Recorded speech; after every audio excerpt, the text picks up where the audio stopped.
Good afternoon, colleagues. Please take your seats. Welcome back. Thank you very much. Yes. I would like now to continue our consideration on item 5, digital sequence information on genetic resources.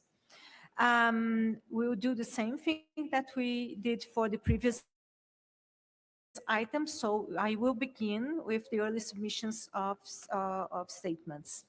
As previously explained, information document 21 listed 18 submissions received from parties and the 7 statements from observers on item 5 by the deadline. The list of parties and observers indicated in the information document is also being displayed on the screen. Note that this list only includes observers that have registered on site. Given that the modalities for early submission of statements were intended to be a time-saving measure, the parties and observers that submitted early statements may wish to refrain from delivering oral statements, except where necessary to make clarifications. Parties and observers that did not submit written statements during the informal process may wish to request the floor and submit their written statements accordingly. Colleagues, are there any objections from any parties or observers listed in the information document to your statements being formally entered on record as statements officially submitted for this agenda item in this meeting? Please raise your hands if you have any objection.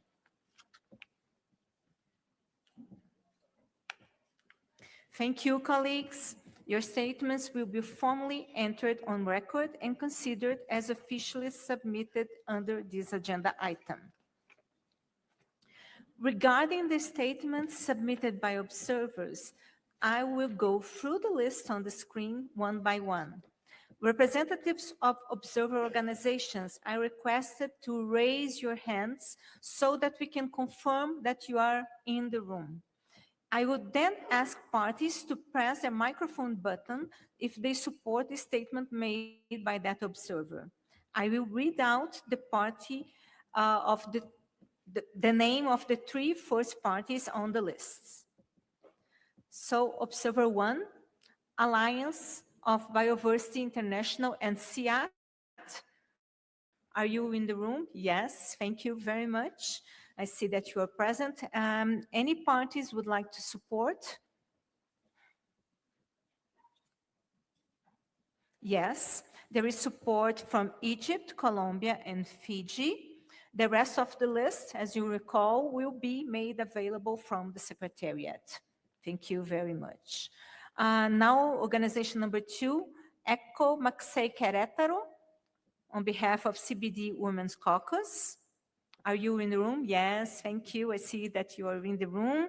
I see that there is support from the Democratic Republic of Congo, Tajikistan, and Mexico. Thank you very much. Organization number 3 now, International Federation of Pharmaceutical Manufacturers and Associations, IFMA. Are you in the room? Yes, I see that they are in the room. Thank you very much. Are there any support for this submission? Yes, I see Central African Republic and the United Kingdom and Brazil. Thank you very much. Now, organization number 4, IPOCs, the International Indigenous Forum on Biodiversity. Are you on the room? Of course, you are always in the room. Well, thank you very much. Do I see any support? Yes, the Democratic Republic of Congo, the United Republic of Tanzania, and Côte d'Ivoire. Thank you very much. I would like now to ask if the Secretary of the International Treaty on Plant genetic resources for food and agriculture. Yes, they are in the room. Thank you very much. International Treaty. I acknowledge that you have also support by Jordan, the European Union, and Uganda. Thank you very much. I would like now to ask if the CBD Alliance, Third World Network, are you in the room? Yes, you are in the room. Thank you. Do I see any support? Yes. The Democratic Republic of Congo, Egypt, Brazil. Oh, I'm sorry, in Jordan. Yeah. And the rest of the list, of course, will be available from the Secretariat. I now acknowledge our last organization that has submitted statements, the United Nations Development Program, UNDP. Yes, thank you very much, UNDP. I acknowledge the Central African Republic, Cuba, and Jordan are supporting your statements.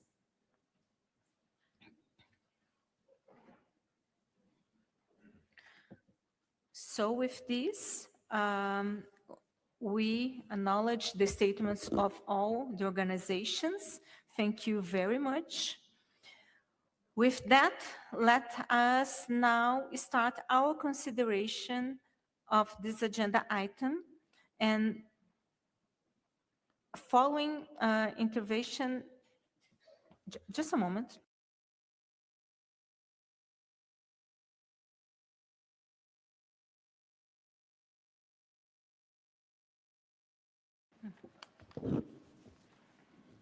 With that, let us now start our consideration. So, as always, I will first give the floor to parties, followed by observers, and then international organizations. Please refrain to pushing the button unless you are in the right group. Of course, as you know, following interventions by observers, I will give a brief chance for parties that may wish to comment on or support any specific proposal made by these organizations, as we have done previously. If the observer organization, which is making a statement and it's only repeating what has been submitted, I will not ask again for support from parties. If you are doing something new or presenting new proposals, please say so. I invite you all to be as concise as possible and please to upload the full text of your intervention to the Secretariat as soon as possible so that the interpreters may benefit from it, and at any rate, no later than 1 hour after the close of this session. Please note, however, that your key points, especially those that you would like to have reflected in the drafted recommendation, should be read out in the room. I now open the floor for interventions on item 5, beginning with parties. Yes, I'm sorry. Beginning with parties speaking on behalf of a regional group. Please request the floor now, only if you are speaking on behalf of a regional group. Yes. Thank you very much. So Egypt, you have the floor. Thank you, Madam Chair. Egypt has the honor to deliver this statement on behalf of the African Group. The establishment of the multilateral mechanism, including the Cali Fund, is a major achievement under the Convention. Our priority now is to ensure its effective, equitable, transparent, and accountable implementation, delivering meaningful monetary and non-monetary benefit, particularly for developing countries. The African Group wishes to make 6 points. First, we reaffirm that the Conference of the Party is the governing authority of the multilateral mechanism, including the Cali Fund. Its governance, institutional arrangement, and operational modality must remain under the authority and guidance of the COP, and any substantive change should be considered and approved by parties. Second, governance and institutional document developed for the operation of the mechanism and the Cali Fund, including the Memorandum of Understanding between the Multi-Trust Partner Office and participating UN organization, its annexed document, the term of reference, the rule of procedure, and operational manual should be submitted to the COP for review to ensure consistency with Decision 16.2. In this regard, the African Group proposed an additional agenda item on the institutional document of the Cali Fund. Third, greater clarity is needed regarding the governance of the steering committee.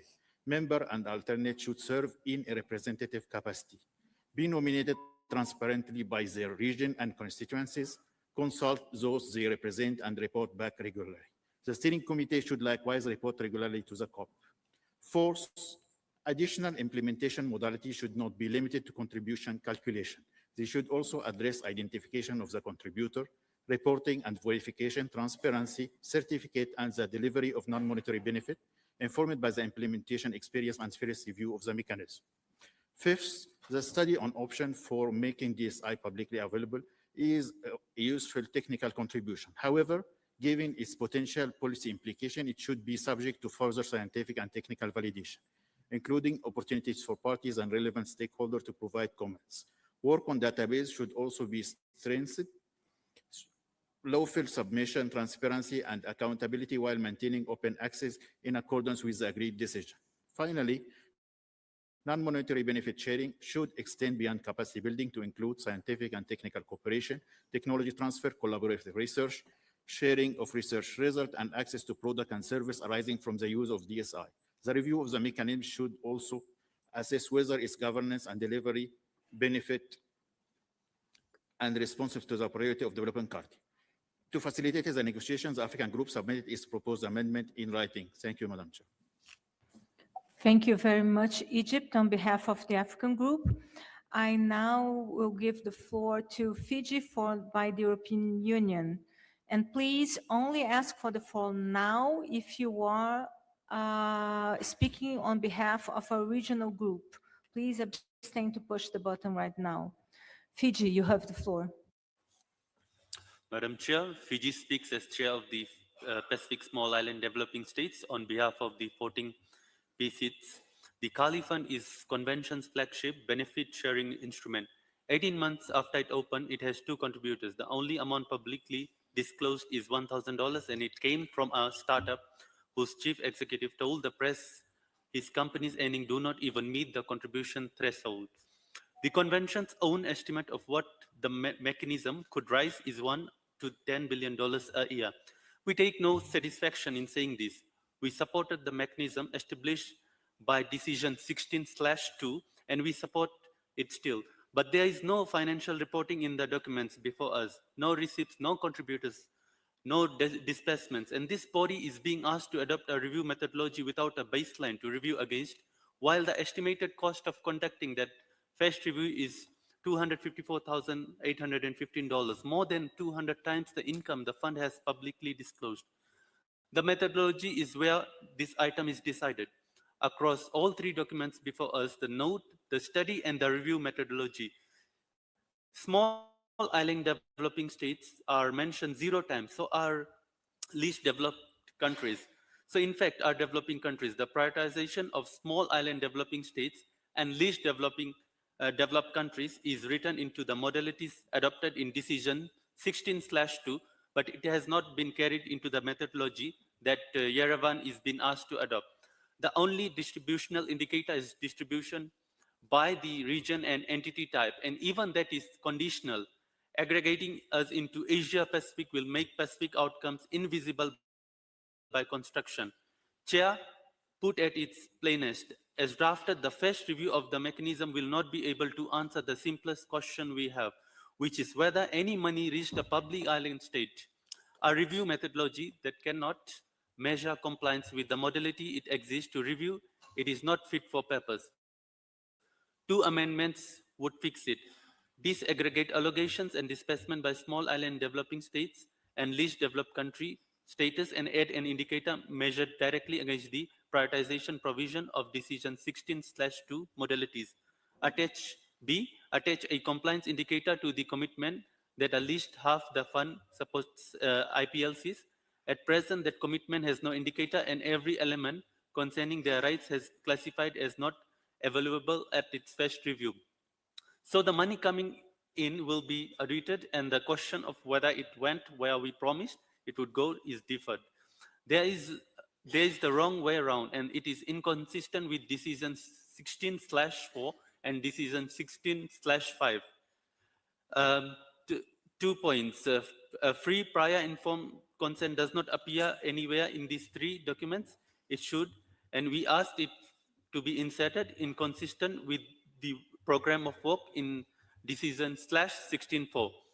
And Benefit sharing rests on contributions that are traceable, enforceable. Goodwill has not been enough. Thank you, Madam Chair. Thank you very much, Fiji, on behalf of SEEDS. European Union, you have the floor. Thank you, Madam Chair. I'm speaking on behalf of the European Union and its 27 member states, and this intervention does not replace our written submission. The European Union and its member states recognize the importance of the multilateral mechanism for sharing benefits from the use of digital sequence information on genetic resources and its Cali Fund as an important instrument under the Convention to help mobilize resources from private sectors and contribute to the implementation of the Kunming-Montreal Global Biodiversity Framework. We congratulate and welcome the initial contributions made by Terra Viva and Prosomics. They are important first steps, and we invite other companies to follow the same path.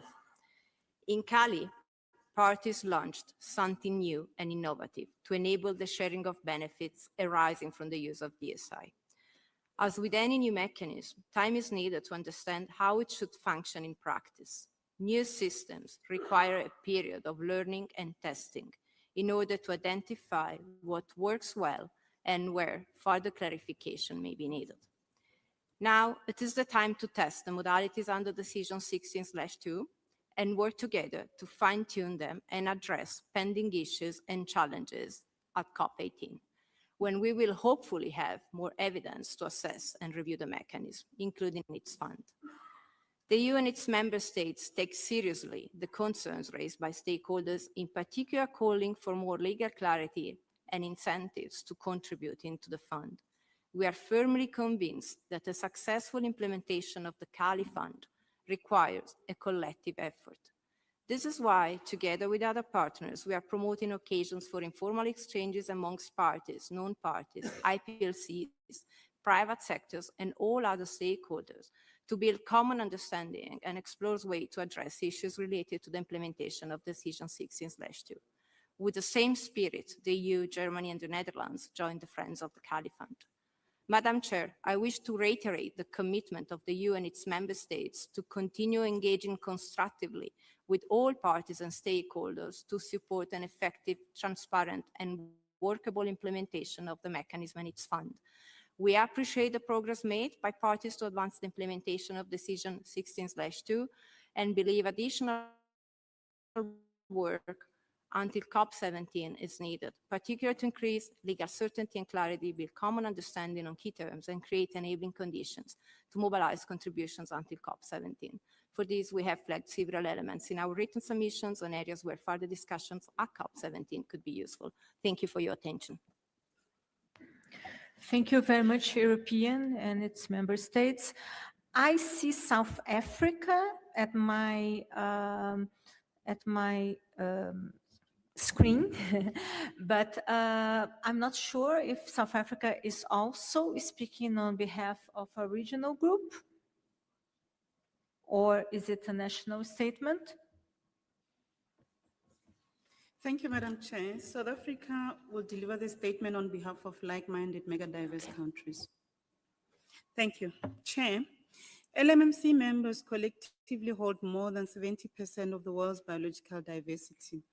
The digital sequence information driving commercial innovation globally is, in the overwhelming majority of cases, derived from our genetic resources and the traditional knowledge of our peoples. The multilateral mechanism and the Cali Fund acknowledge that reality. We are here to ensure acknowledgement becomes delivery. It represents a transformative opportunity to share benefits, improve access globally to DSI, and mobilize additional finance from the use of biodiversity with the opportunity to contribute to the overarching objectives of the convention and the goals of the framework. We recognize the Cali Fund in the context of the CBD as the globally relevant fund for the fair, equitable sharing of benefits arising from the use of DSI. The LMMC wishes to highlight the 5 priorities. First, governance must remain within the conference of parties. All substantive governance documents, including memorandum of understanding, steering committee terms of reference, and operational arrangements, must be submitted to the COP for review and approval before implementation. Second, the primacy of national ABS legislation must be reaffirmed. The multilateral mechanism is a complement to national ABS frameworks, not a substitute. The LMC requests that the recommendation forwarded to COP17 explicitly states that the sovereign rights over genetic resources and their derivatives must not be narrowed by the mechanism. On the contrary, it must be reinforced by the mechanism, including the Cali Fund. Third, thresholds must not hollow out the mechanism. The structure of contributions is central test of this mechanism's credibility. Thresholds must be designed with reference to the full population of commercial DSI users while safeguarding non-commercial research, SMEs, and early stage innovators from disproportionate admin burden. Fourth, non-monetary benefit sharing mechanism must be substantive. The non-monetary benefits cannot be reduced to general capacity building. They must include a minimum technology and know-how transfer, collaborative research and development, joint scientific programs, sharing of research results. Fifth, certificates must be verifiable and meaningful. So the draft recommendation is silent on how the qualifying certificates will be used, verified, and recognized by national ABS authorities. Without this, certificate risk functioning as payment receipts rather than evidence of genuine benefit sharing, inconsistent with the intent of Decision 16/2. The LMC therefore requests a new operative paragraph tasking the Executive Secretary to develop a certificate verification modalities and a list of incentives to encourage contributions to the fund and adoption before COP18. On the database study, the LMMC supports independent peer review and party comment before any findings inform policy decisions. On additional modalities, all options, especially products and service approaches, must be implemented in order to attract more DSI users, both outside and inside sectors listed in Decision 16/2. Decisions 16/2 represent a carefully balanced package that parties agree to implement and should be implemented entirely. Chair, the like-minded mega-diverse countries are committed to a strong, credible, and equitable multilateral mechanism, one that delivers real verifiable benefits to countries and communities that are the source of the world's genetic wealth. We reiterate, the Cali Fund will be judged not by its establishment, but by what it delivers. I thank you, Chair. Thank you very much, South Africa, on behalf of the LMMCs. I would like now to open the floor for parties, please. Yes. Okay, I will first give the floor to the United Republic of Tanzania, followed by Colombia, and then the Russian Federation. Tanzania, you have the floor. Thank you, Chair. The United Republic of Tanzania aligns itself with the statement delivered by Egypt on the behalf of Africa. Tanzania welcomes the establishment of a multilateral mechanism, including the Cali Fund, as an important step toward ensuring fair and equitable benefit sharing from the use of digital sequence information. Chair, Tanzania supports an effective, transparent, and accountable implementation of the multilateral mechanism under the authority of Conference of Parties.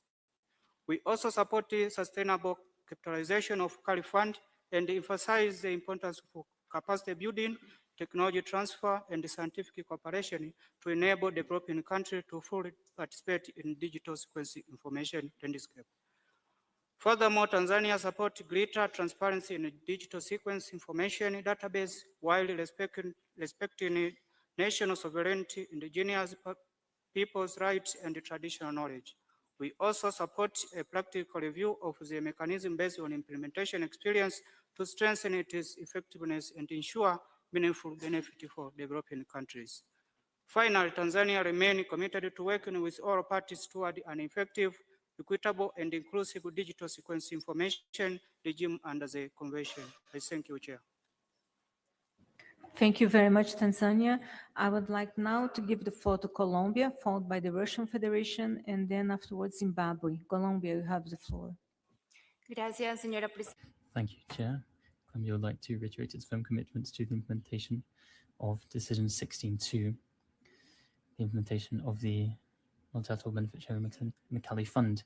This is a carefully negotiated decision And our priority is its full operationalization and implementation, respecting the mandate set out by COP. Possible adjustments and additional modalities need to be based on the effective review of the functioning mechanism based on evidence and experience. The mechanism is complex and we run the risk of rendering it inoperable. The Cali Fund is legacy of COP16 and Colombia recognizes it as an important tool in the financial international architecture for biodiversity. This mechanism is a transformative opportunity in order to empower the implementation of the targets of the particular for megadiverse countries and for indigenous peoples and local communities. Chair, the success of the mechanism depends on trust and collaboration between governments and the private sector.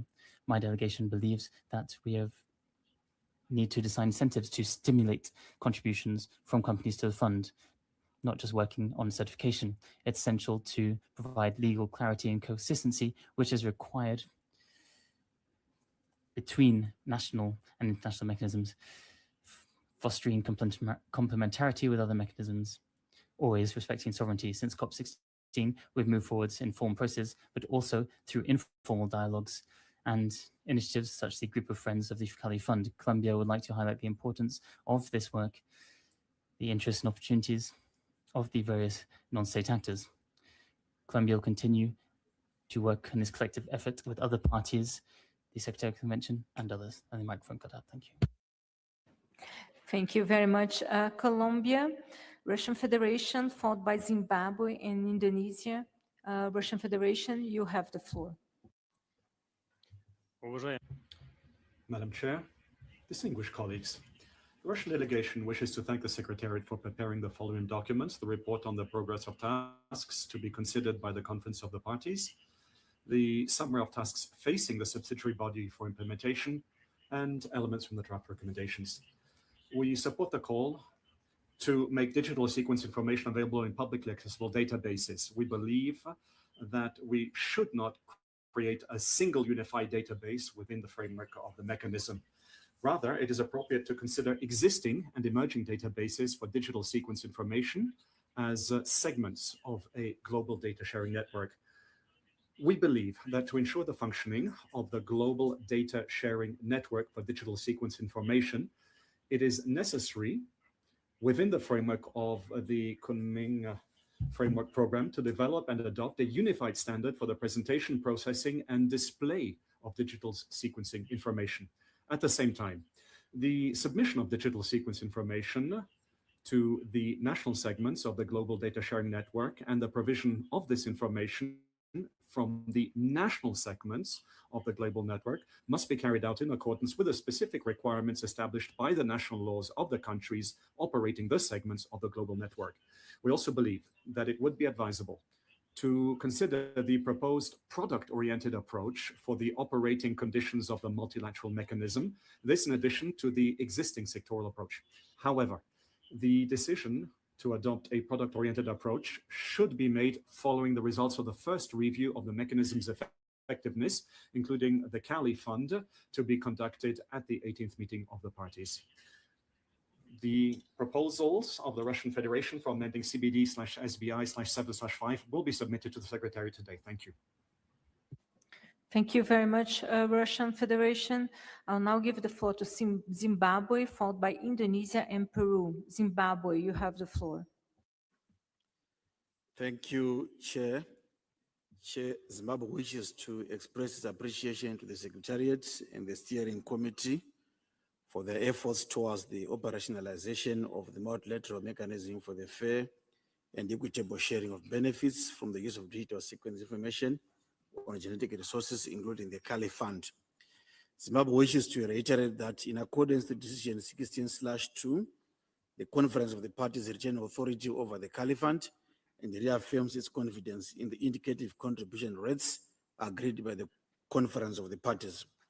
Zimbabwe further underscores that digital sequence information should remain publicly available and accessible while being accompanied by enhanced technology transfer, collaborative research and development, and the sharing of research results. It is essential to strike an appropriate balance between the sovereign rights of parties aligning the mechanism with existing national access and benefit sharing frameworks, and the need to maintain DSI within the multilateral mechanism without diminishing at all the financial obligations of developed country parties under Articles 20 and 21 of the Convention. Finally, Zimbabwe supports an assessment of the operationalization of the multilateral mechanism at COP18 and wishes to express its deep concern regarding the continued lack of contributions to the Cali Fund. Zimbabwe has submitted its proposed textual amendments and reaffirms its readiness to engage constructively in the forthcoming discussions. Thank you, Chair. Thank you very much, Zimbabwe. I'll now give the floor to Indonesia, followed by Peru and the Democratic Republic of Congo. Indonesia, you have the floor. Thank you, Chair. Indonesia welcomes the progress made in operationalizing the multilateral mechanism, including the establishment of the Cali Fund. At this early stage, our collective priority should be to ensure that the mechanism becomes effective, predictable, transparent, and capable of delivering fair and equitable sharing of benefits in accordance with the Convention and relevant COP decisions. In this regard, Indonesia considers it premature to introduce additional modalities before sufficient implementation experience has been gained. Any consideration of further modalities should be informed by practical experience and evidence, including the first effectiveness review of the mechanism at COP18. Indonesia supports appropriate transitional assistance to facilitate the work of the steering committee. Such assistance should remain fully consistent with the mandate agreed by the COP, preserve the primary responsibility of commercial and other relevant users to contribute to the mechanism, and should not create unintended financial obligations for parties. We further underscore the importance of maintaining the independence, transparency, accountability, and party-led character of the steering committee. Its work should remain fully accountable to the COP and avoid arrangements that could create actual or perceived conflicts of interest. Furthermore, transparency measures should be implemented in accordance with applicable national legislation and relevant international obligations, while respecting the rights of indigenous people and local communities, including as appropriate their free, prior, and informed consent. Transparency should not be interpreted as requiring the disclosure of traditional knowledge or associated information without appropriate safeguards. Finally, communication and educational materials should faithfully reflect agreed COP decisions and existing guidance. Thank you very much, Indonesia.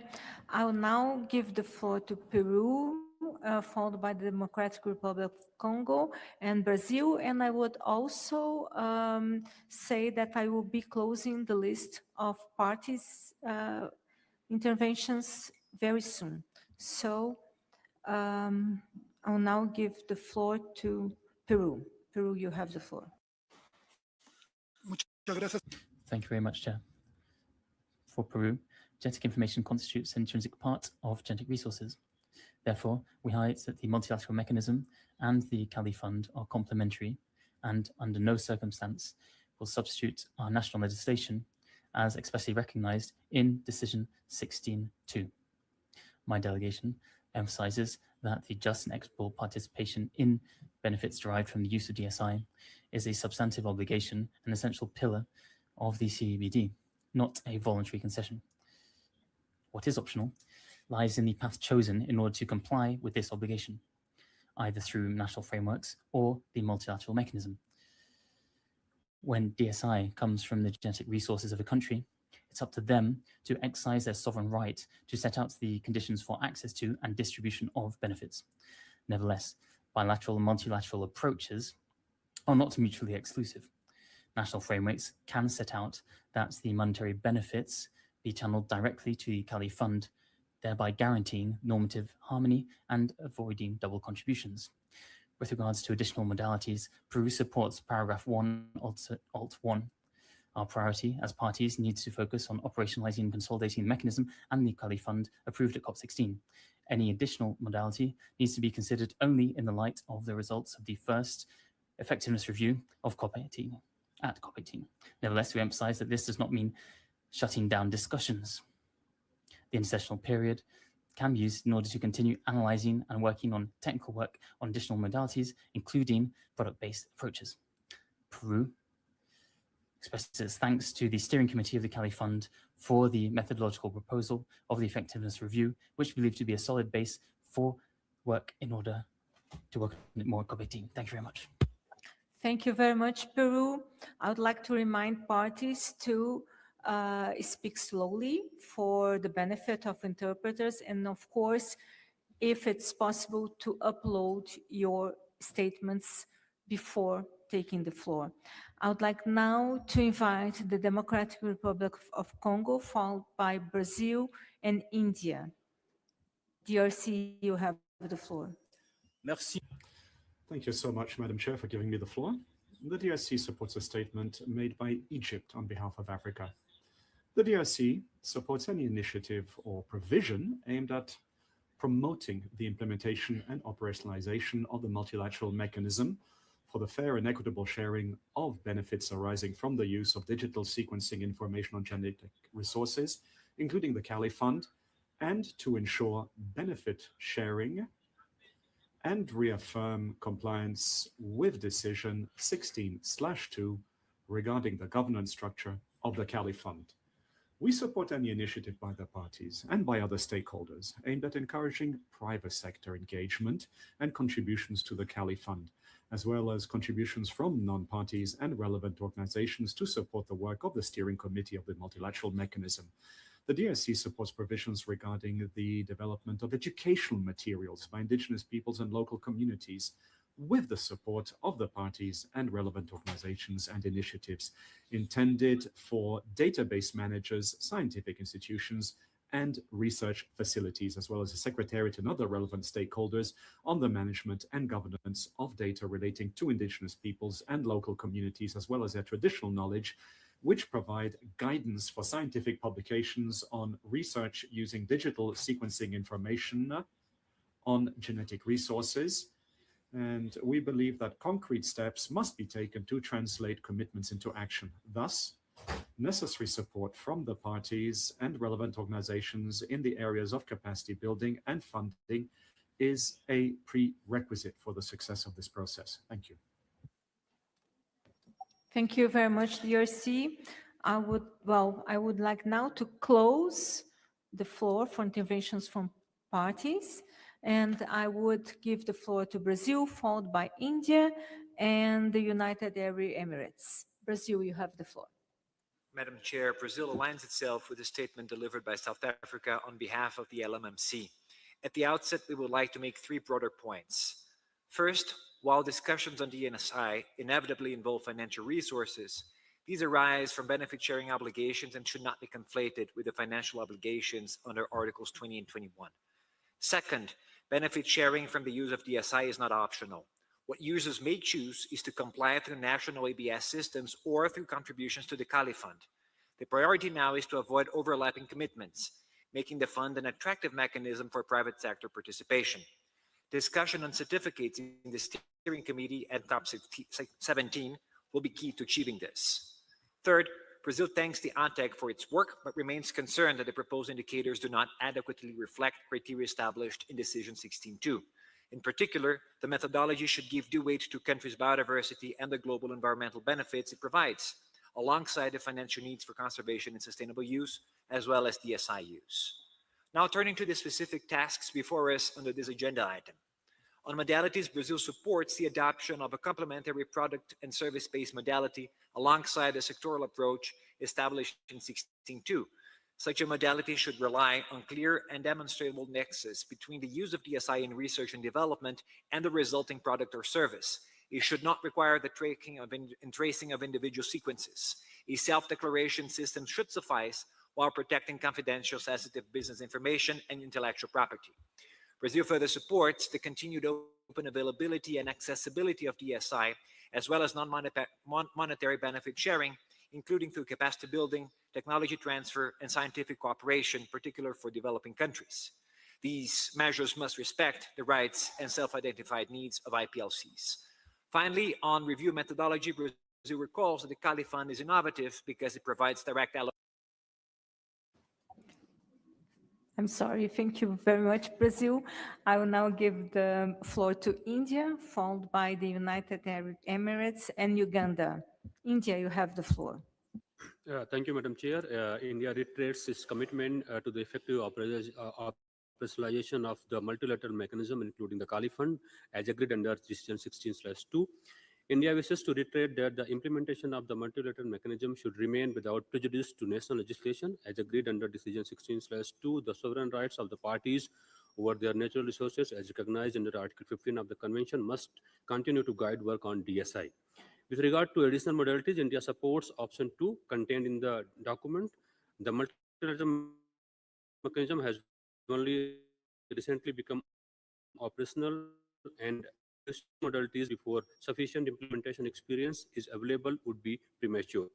At the same time, where DSI is associated with identifiable genetic resources originating from a single party, applicable national ABS measures of the provider country should be duly recognized. India has already established rules and ABS regulations and believes that national ABS system should be duly recognized alongside the multilateral mechanism. Finally, India considers that the proposed review methodology must be balanced, objective, transparent, and based on Decision 16/2 and 15/9. Finally, India emphasizes that developing countries, particularly mega-diverse countries, should have equitable representation in all future work relating to the operationalization of the multilateral mechanism. I thank you, Madam. Thank you very much, India. I would like now to give the floor to the United Arab Emirates, followed by Uganda and Malawi. United Arab Emirates, you have the floor. شكرا السيدة الرئيسة. ترى دولة الإمارات أن الآلية Thank you so much. The UAE believes that the mechanism is still at an early stage without any contributions. We back any other studies following the first reading of this report. We would like to add an optional element to this work.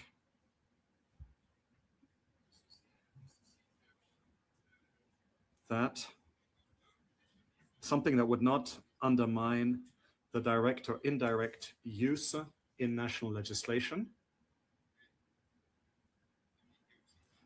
and to avoid any duplication by other mechanisms. We must therefore choose the best way and the most economical way to move forward. As far as tools are concerned, we should be guided by existing structures, and data must be used to analyze the report while respecting confidentiality. We welcome the global report, which sheds light on the path ahead as far as our future work is concerned. We stress that all of this should be published in all the official languages of the United Nations, and by way of conclusion, we will have to incorporate this data in all of the various procedures to ensure that it is included in the set of requirements. Thank you. Thank you very much, United Arab Emirates. I would like now to give the floor to Uganda, followed by Malawi and Argentina. Uganda, you have the floor. Thank you, Chair. Uganda aligns itself with a statement that was made by Egypt on behalf of Africa. In relation to Decision 16/2, Uganda underscores the importance of an adaptive, evidence-based approach where consideration of additional operational modalities should be informed by the first effectiveness review of the multilateral mechanism at COP18. The review of the multilateral mechanism should be party-driven, while the steering committee should serve in an advisory role under the authority of the Conference of the Parties. The multilateral mechanism should remain firmly anchored on the three objectives of the Convention, particularly the fair and equitable sharing of benefits.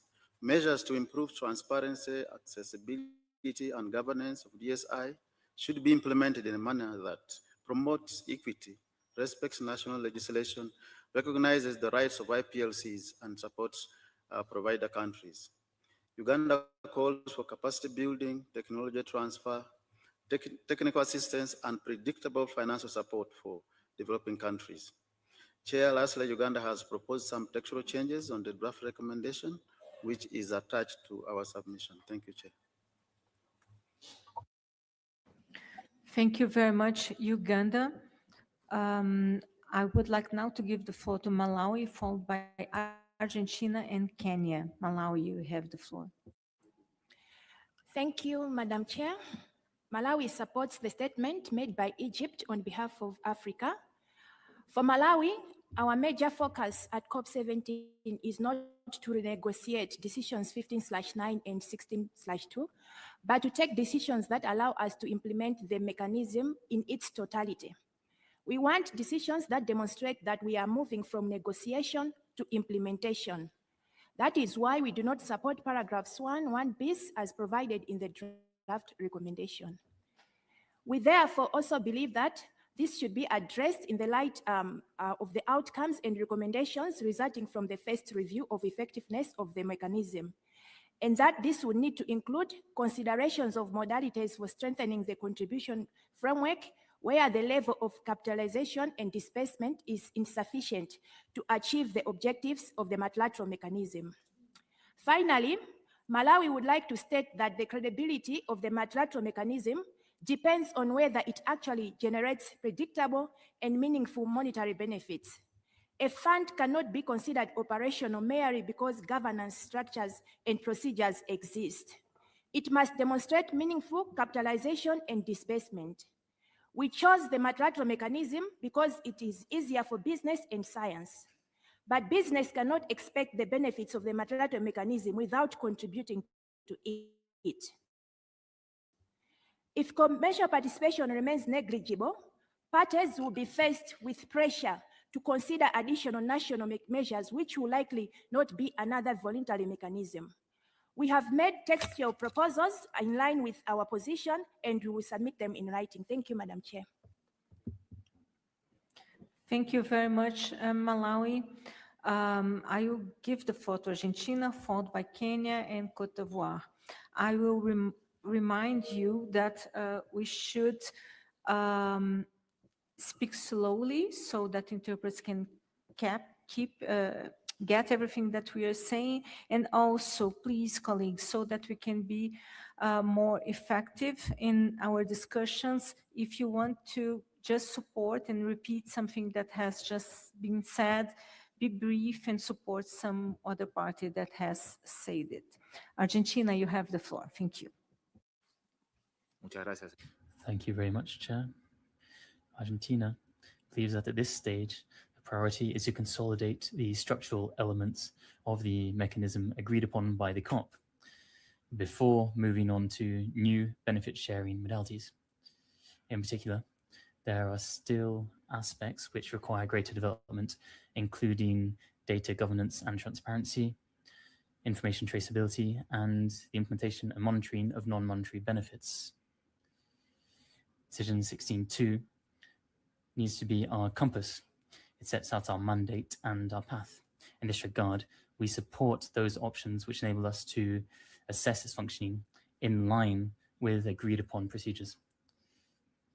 In this regard, the incorporation of modalities based on products or services would imply new challenges to identify which products use DSI and determine in an objective and verifiable manner the corresponding basis of calculation.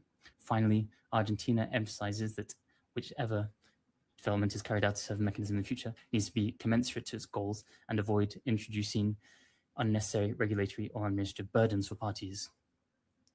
We'll continue to work in a constructive manner in discussions, and we will send text modification proposals in writing in addition to the statements. Thank you. I'll give the floor to Kenya, followed by Cote d'Ivoire and Burundi. Kenya, you have the floor.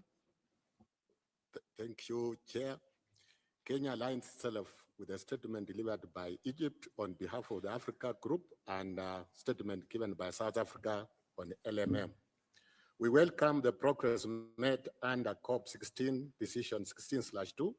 However, Kenya remains concerned that the voluntary contribution to the Kali Fund remained low despite the growing use of genetic resources, traditional knowledge, and digital sequence information.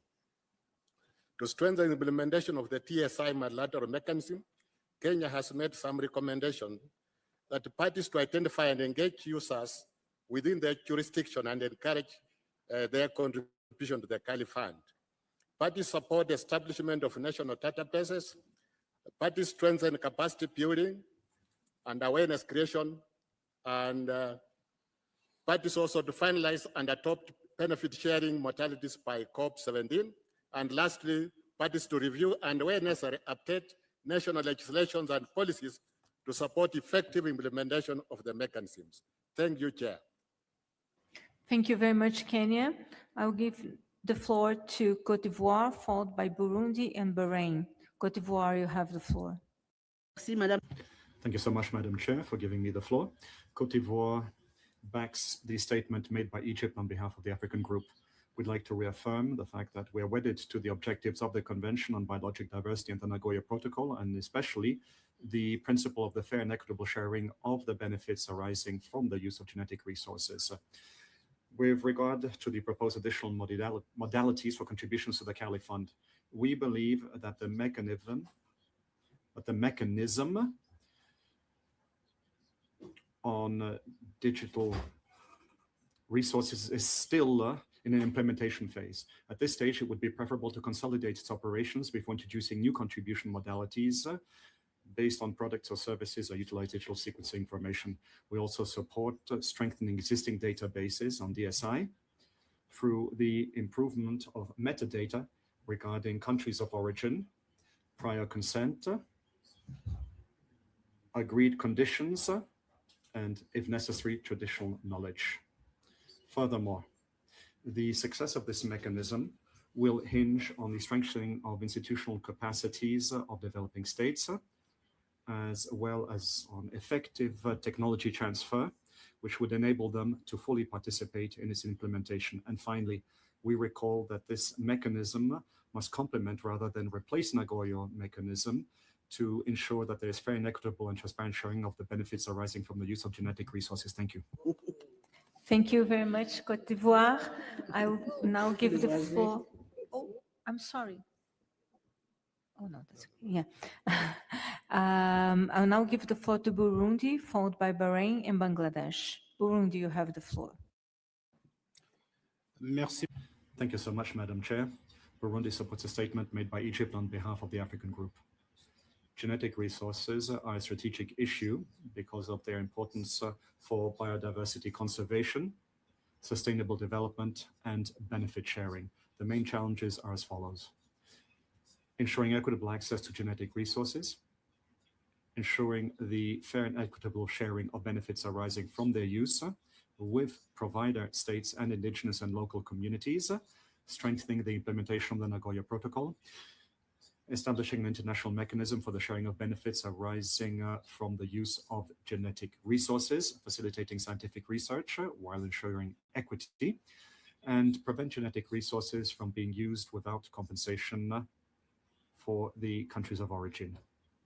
Burundi would like the draft decision to mention transparency in the transmission of information on the DSIs, the fair and equitable sharing of benefits arising from DSIs, capacity building and technology transfer, as well as preventing the use of genetic resources without compensation for countries of origin. Regarding the Kali Fund, Burundi would like the operational mechanism to be simplified so that countries can access the funding provided by the fund. Thank you. Thank you very much, Burundi. I'll give the floor to Bahrain, followed by Bangladesh and Guatemala. Bahrain, you have the floor. شكرا سيدتي الرئيسة. بداية نعرب عن تقديرنا. Thank you, Chair. First and foremost, we express our thanks to the Secretariat for preparing this document. Chair, the Kingdom of Bahrain attaches great importance to the protection of genetic resources. The mechanism before us is a way to preserve these based on principles of the sovereignty of states over their own genetic resources.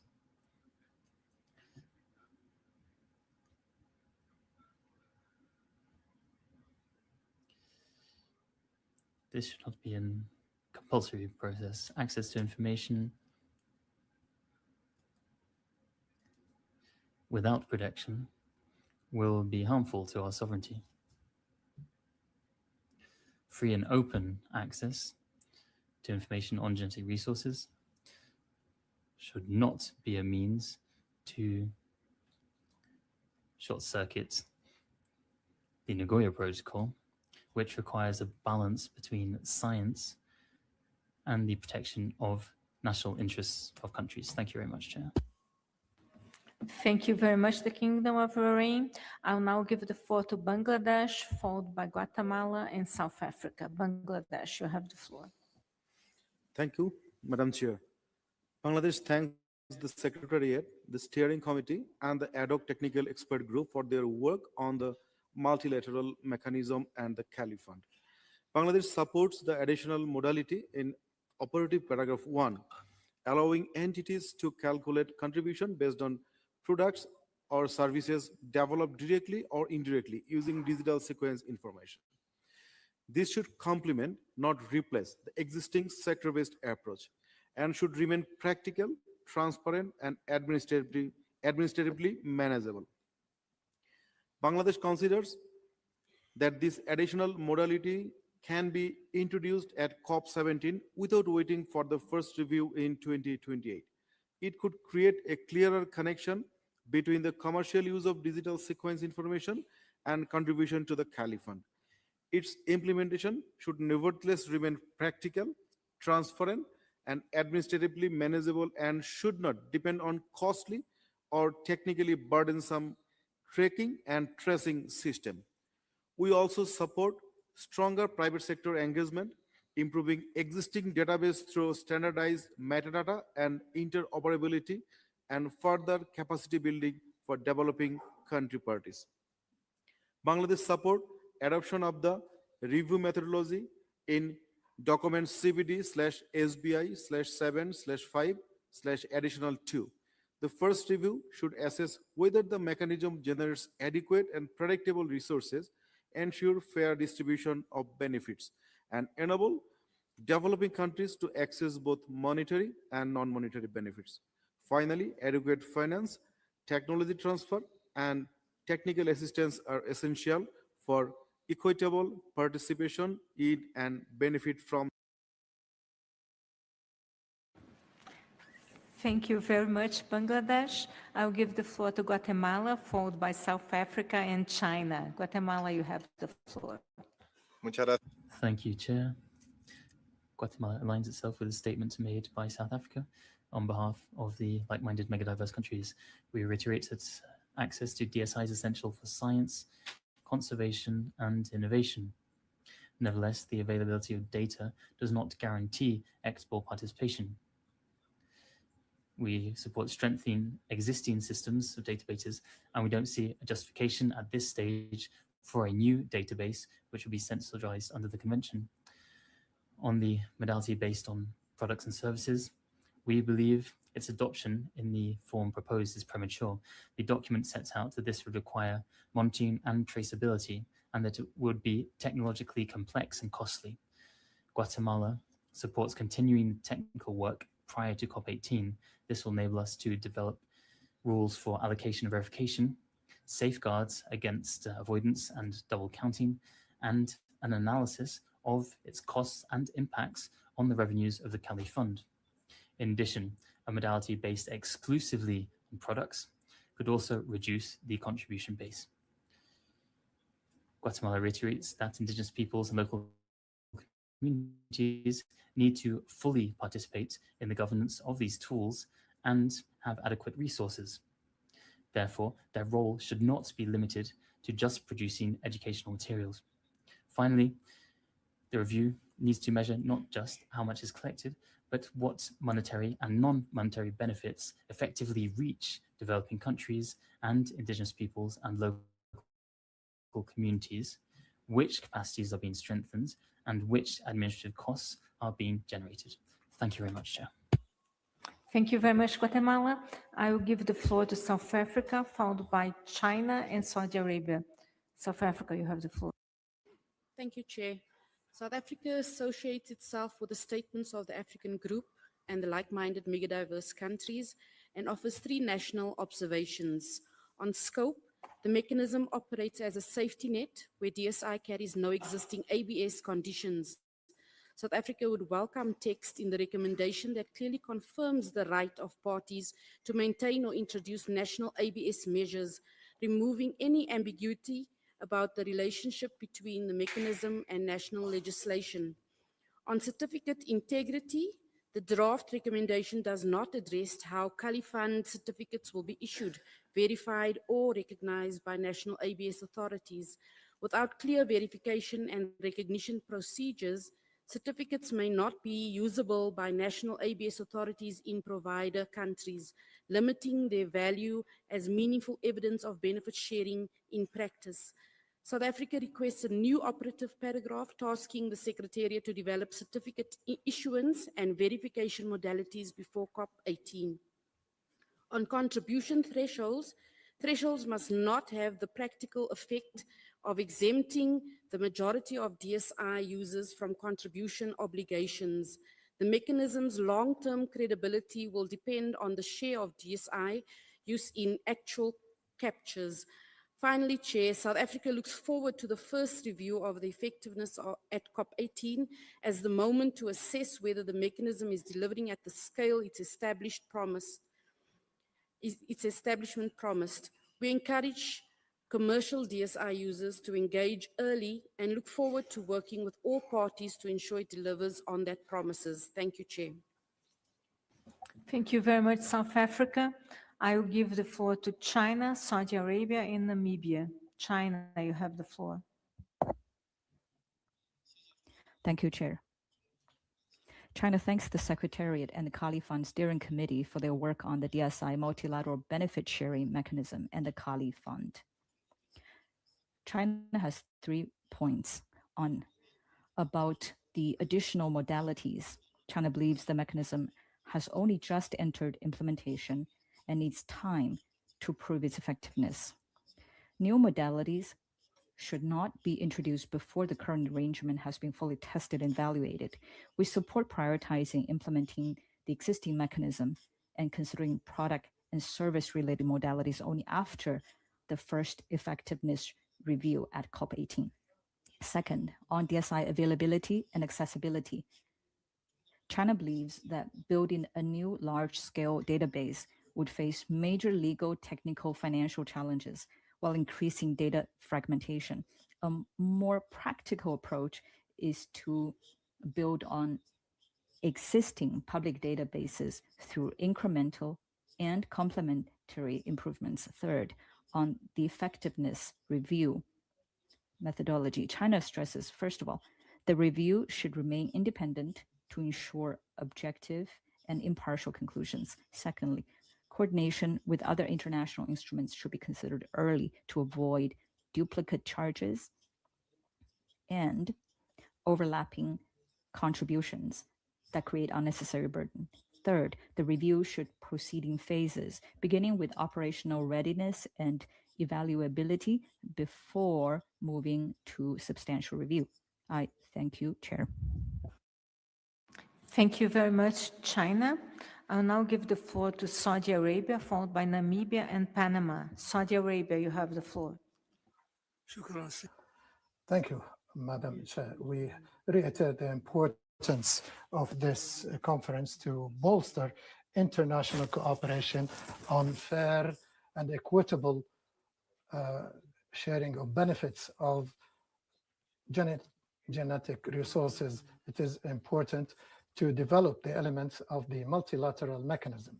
Our delegation reiterates the fact that this mechanism should stress the importance of fair and equitable sharing of benefits without really resorting to complicated dues or transboundary taxation. This could be detrimental to national products as well as manufacturers, particularly in agriculture. Priority should be given to binding commitments to the users of DSI. This should be the essence of our efforts. We stress the importance to take the appropriate measures for databases to ensure compliance and respecting national mechanisms for sharing of benefits. It is important to develop national systems to access benefits and to protect intellectual property and encourage national innovation activities. It is important to put clear-cut guidance and to provide technical support to guarantee participation by these states parties in this mechanism. Thank you. Thank you very much, Saudi Arabia. I will now give the floor to Namibia, followed by Panama and Yemen. Namibia, you have the floor. Thank you, Madam Chairperson. Namibia aligns with the African Group statement read by Egypt on behalf of the group and act the following 4 points. First, support mutual supportiveness. The mechanism must not erode bilateral benefit sharing under the Nagoya Protocol and national law. Namibia's Act of 2017 already governs digital sequence information from our genetic resources. Secondly, the issue of delivery. The commitment in Decision 16/2 to indigenous peoples and local communities requires direct access modalities, not exclusionary accreditation. And thirdly, in terms of resources, the draft decision qualifies nearly every mandate with subject to availability of resources. Yet CBD/SBI/7/15/Ed1 proposes 10 new posts and none of the access and benefit sharing unit, which carries the workload. A mandate without a post is an aspiration. Finally, Madam Chairperson, coherence and data issues related to sequence information is also being negotiated elsewhere, including under the World Health Organization's pandemic agreement. Divergent rules invite forum shopping and the burden falls on provider countries. Provenance and persistence identifiers are a precondition for variable benefit sharing. Open access and traceability are not opposites. I thank you. Thank you very much, Namibia. I'll now give the floor to Panama, followed by Yemen. Panama, you have the floor. Thank you, Chair. The corridor, which has transferred species for millennia between continents, is now relying on databases. Panama asked for an ambitious approach on identities and greater contribution before COP17. Mega-diverse countries have rights for this mechanism, not just obligations. Therefore, legal certainty is also required for the providers of genetic resources and not just to users. But we can't continue moving forwards without certainty on mechanisms in the Cali Fund, first of all. The steering committee needs to strengthen transparency of its processes and ensure that all parties are included in the conversation. This is also an issue of sovereignty and not allowing that scientific gaps between developing countries and developed countries continues widening. The database would just abroad. Panama has already held conversations at the national level in order to define these mechanisms, always aligned with the Nagoya Protocol and free, prior and informed consent. It's an inconvenient truth, but we need to say it out loud. We can't allow a traceability which our own tax system can still not offer. Panama reiterates that indigenous peoples and local communities, including women and youth, need to have direct access to the Cali Fund. Thank you very much. Thank you very much, Panama. I will now give the floor to Yemen. Yemen, you have the floor. Thank you, Madam Chair.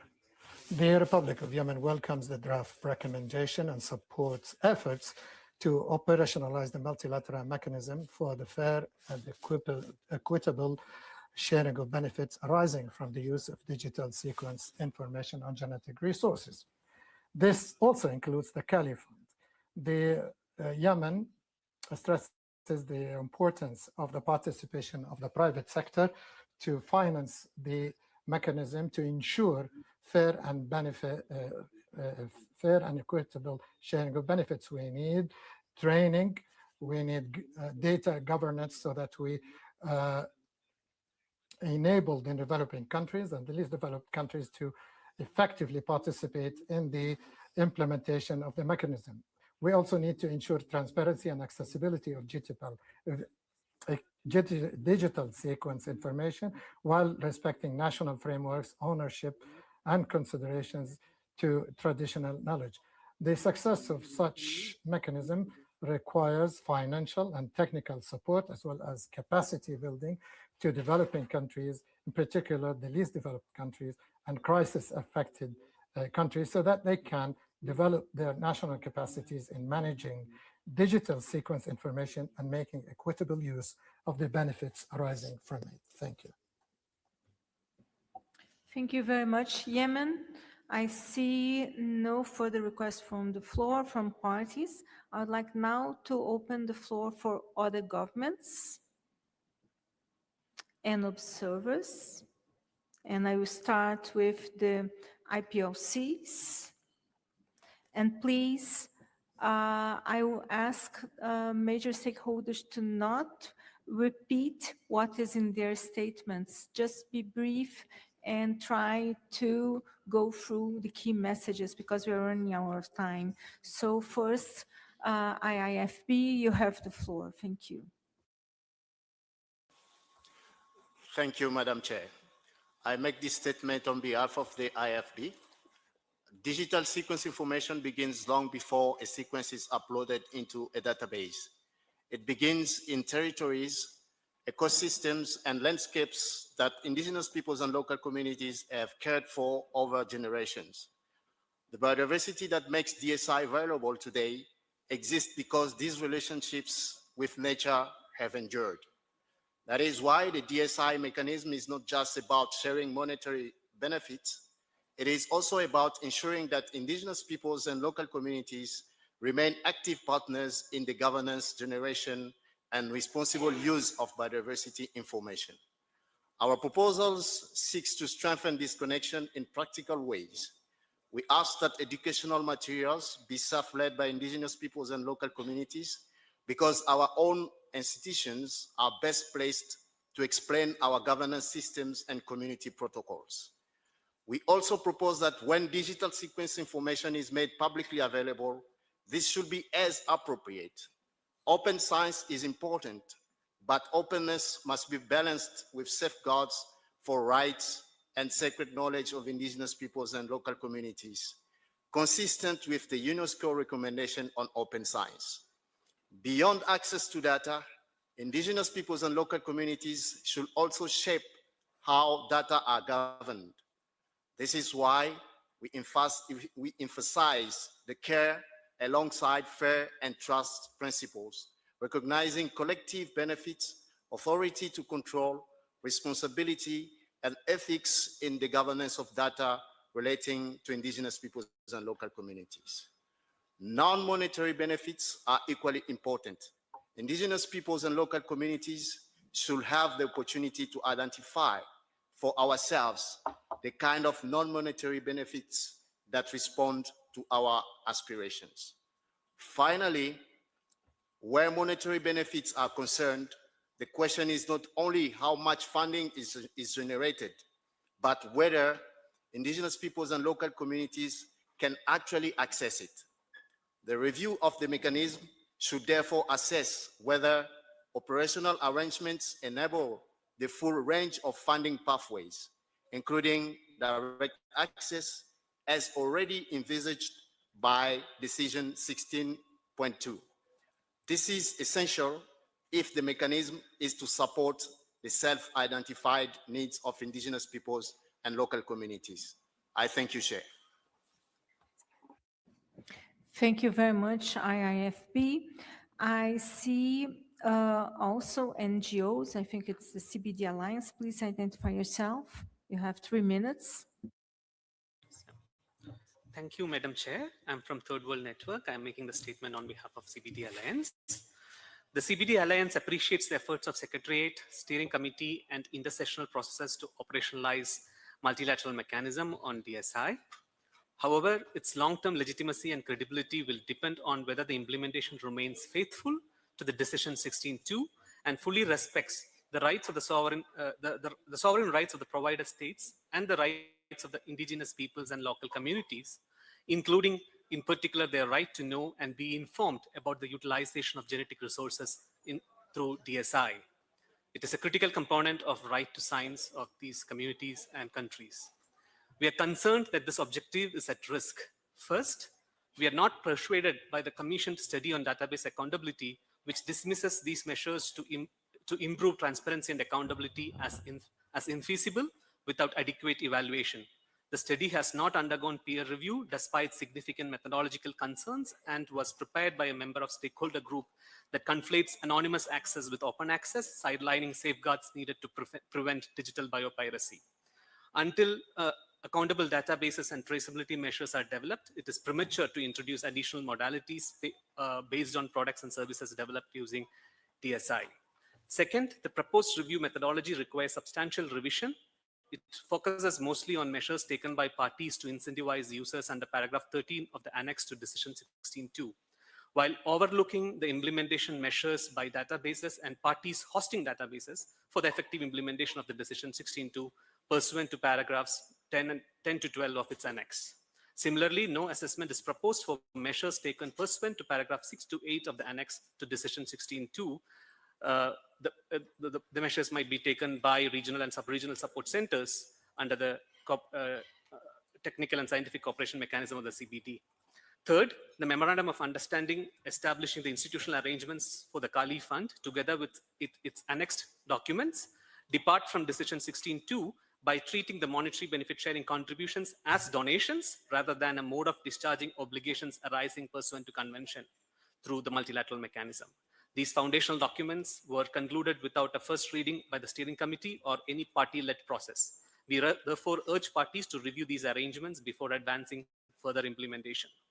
If implementation becomes centered primarily on resource mobilization, that results in the appeasement of the users of DSI, while neglecting the rights of the providers recognized under the Convention Nagoya Protocol, the Kali Fund risks being perceived merely as a fund that collects fees for biopiracy. We trust that you will not allow this. Thank you, Madam Chair. Thank you very much, CBD Alliance.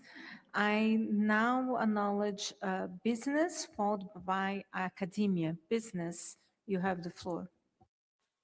Thank you, Madam Chair. I'm speaking on behalf of ICC, the International Chamber of Commerce, which represents businesses from across sectors and countries. Businesses are committed to working with parties and stakeholders towards a multilateral mechanism that is workable, contributes meaningfully towards biodiversity conservation and sustainable use, and also aligns more broadly with the transition towards a more sustainable society and economy. For business, it is essential that the mechanism avoids outcomes that create uneven competitive conditions across countries or between different types of technologies. It should also support research and innovation across countries, including by encouraging the improvement of the quality and accessibility of existing databases. To achieve this, business is looking to SBI-7 and to COP17 to provide clarity and to work towards a common understanding on fundamental elements of the MLM that is still currently missing.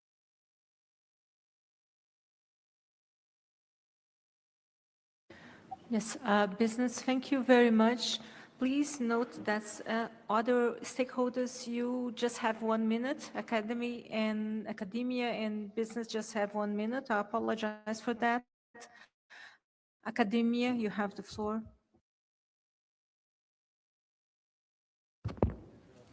Gracias, señora presidenta. Thank you, Chair. I make this statement on behalf of DSI Scientific Experts, a network of non-commercial users of DSI from more than 30 countries from all regions of the United Nations. We believe that the main responsibilities of our sector in this discussion are threefold. First, supporting the strengthening of capacities in terms of DSI. Second, sharing non-monetary benefits arising from the use of DSI. And third, aligning databases for DSI with the multilateral mechanism, including Cali Fund.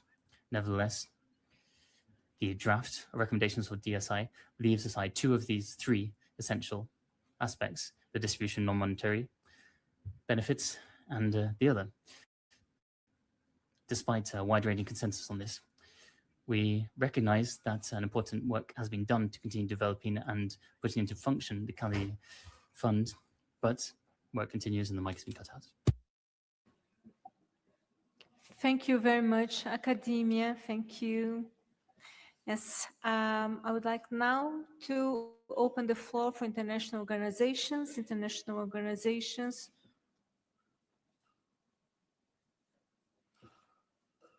I see no more requests for the floor.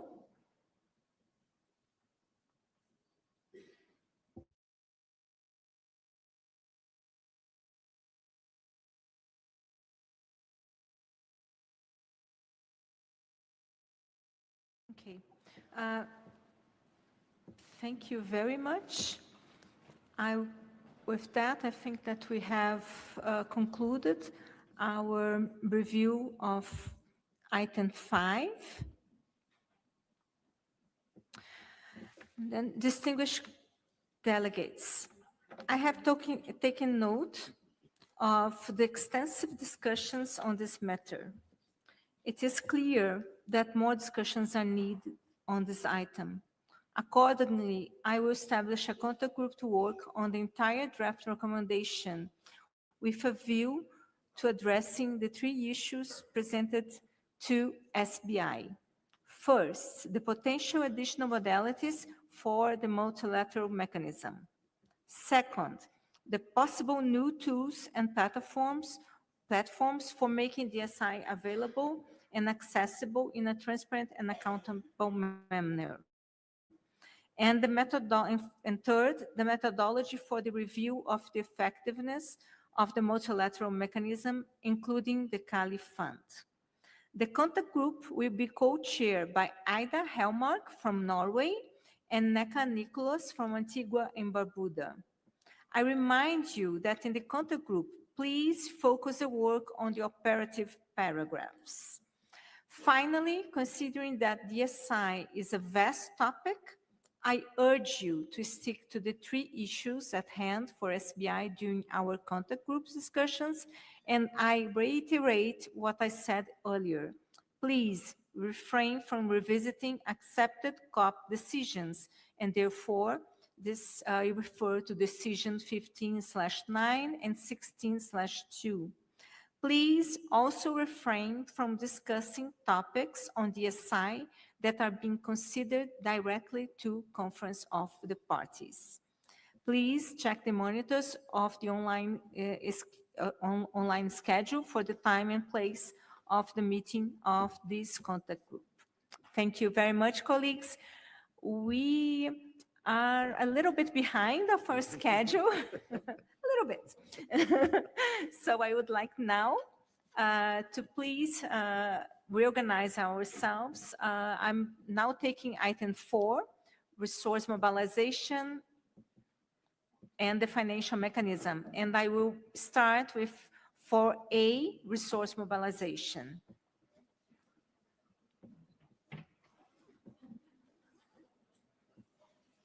Okay, so we will take the sub-items one after the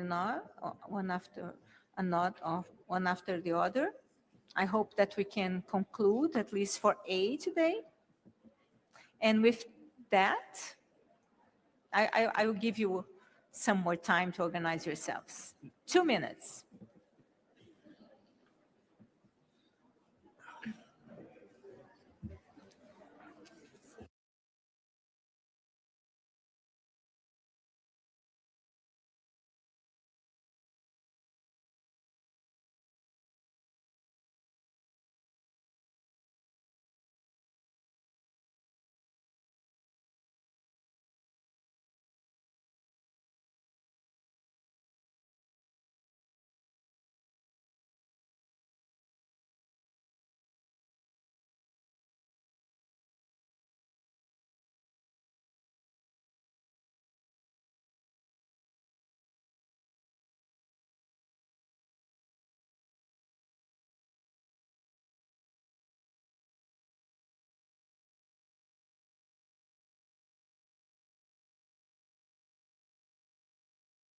Okay, colleagues, let's not lose precious interpreter time.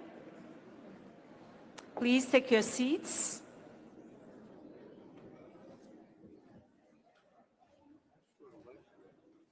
I now invite the Secretariat to introduce the documents for this item. Secretariat, you have the floor.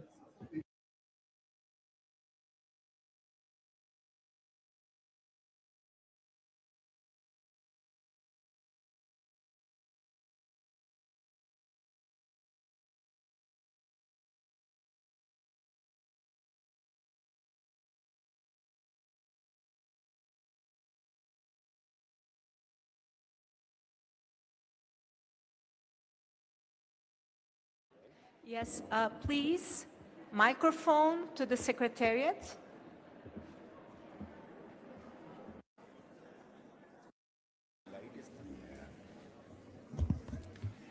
Thank you, Chair.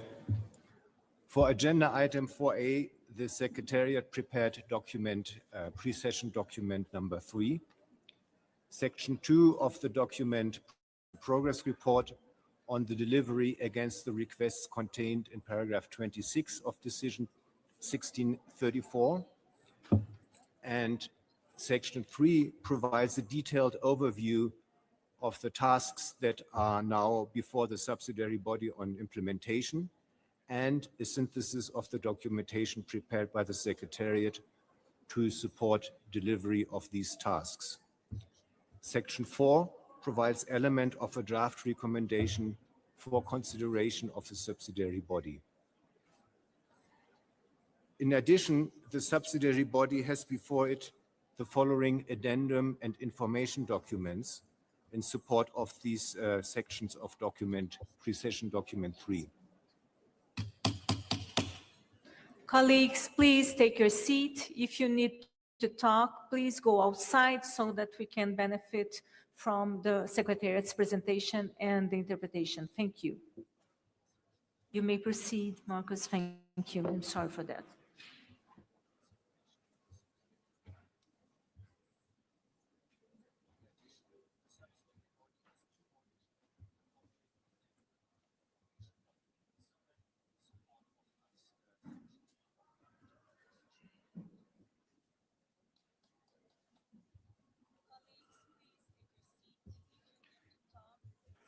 So we have some technical issue here. Why does it not work? Oh, okay, good. So. Just a moment, we have some technical issues. So I was about to, so addendum 1 provides proposals for the best periodicity of notifications for reviewing and amending the list established in accordance with Article 20, paragraph 2 of the Convention, considering also potential opportunities for broadening the contributor base. Then pre-session document 3 add 2 provides a review of implementation of the strategy for resource mobilization. Pre-session document 3 add 3 provides further development of criteria for the institutional structure to operate the financial mechanism. And addendum document 4 provides impediments to the effectiveness of global biodiversity finance. In addition, we have 3 information documents. Information document 18 provides a list of countries that complements the analysis provided in addendum 1. Information document 19 provides the full review of implementation of the strategy for resource mobilization, and information document 20 provides opportunities to strengthen tracking of the various sources of biodiversity finance. Thank you. Well, as previously explained, information document 21 lists the 21 submissions received from parties and the 14 statements from observers on item 4A by the deadline. The list of parties and observers indicated in the information document is also being displayed on the screen. Note that this list only includes observers that have registered on site. Given that the modalities for the early submission of statements were intended to be a time-saving measure, I would reiterate that the parts and observers that submitted the early statements may wish to refrain from delivering oral statements except where it's necessary to make clarifications. Parties and observers that did not submit written statements during the informal process may wish to request the floor and submit their written statements as per established procedures. Colleagues, are there any objections from any parties or observers listed in the information document to your statements being formally entered on record as statements officially submitted for this agenda item for in this meeting? Please raise your hands if you have any objection.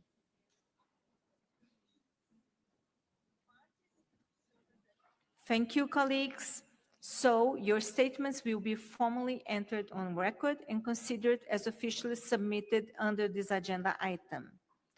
I would like now to call your attention to the list of observers that had made early statements. So I will go through the list on the screen one by one, and we'll do the same that we have done so far. So I will just ask if they are here so that we can confirm that they are here, and I will ask for support from parties.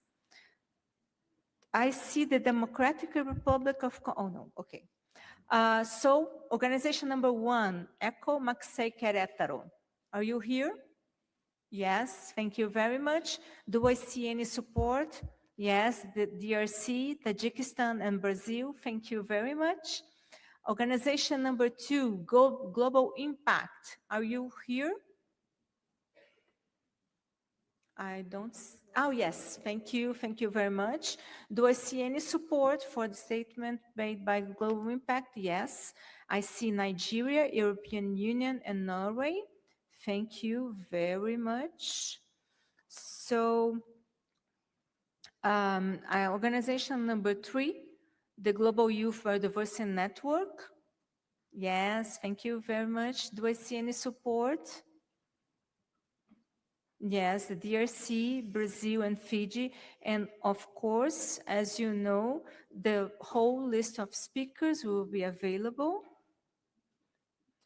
Organization number 4, Greenpeace International. Are you here? Yes, thank you very much, Greenpeace. Do I see any support? Yes, there is support from Cameroon, DRC, and Gabon. Thank you very much. Organization number 5, IPOCs, the IIFB. Are you here? Yes, thank you very much. I see support from Côte d'Ivoire, Panama, and Brazil. Thank you. And the whole list will be available. Thank you. Organization number 6, the International Union for Conservation of Nature, IUCN. Yes, I see support. There is support from Tunisia.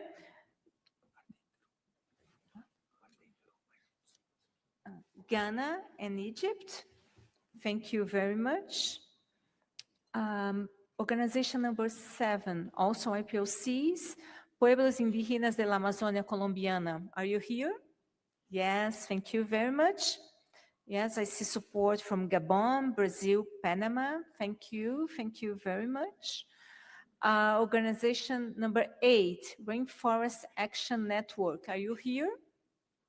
Yes, thank you very much, Rainforest. Do I see support for the statement? Yes, Brazil, European Union. Thank you very much. Organization number 9, the Secretariat of the International Treaty. Are you here? Yes, thank you very much. Do I see any support? Yes, they have support from Comoros, the Dominican Republic, and the European Union. Thank you very much. Organization number 10, the Nature Conservancy. Yes, I see you. Thank you very much. Do I see support? Yes, I see support from Gabon, Brazil, and the European Union. Thank you very much. Yes, there are. I see the list is increasing. Organization number 11, the CBD Alliance. Hi, thank you. Do I see support? Yes. Egypt, DRC, and Gabon. Thank you very much. And organization number 12 in our list, United Nations Development Program, the UNDP. Are you here? Yes, thank you very much, UNDP. I see also support from Tajikistan, Tunisia, and the Dominican Republic. Thank you very much. Yes. Okay, so I wait a little bit because I think that we have, support from several parties so that I can keep all the supports. Organization number 13 in our list, Women for Biodiversity.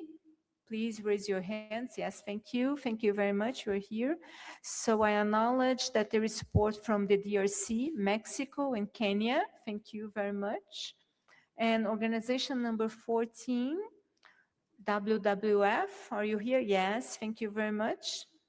I see we have support from Gabon, Kenya, and the DRC. Thank you. Thank you very much. And with that, we concluded the support for the early submissions from observers. Thank you very much. Oops, they are all on record. Thank you.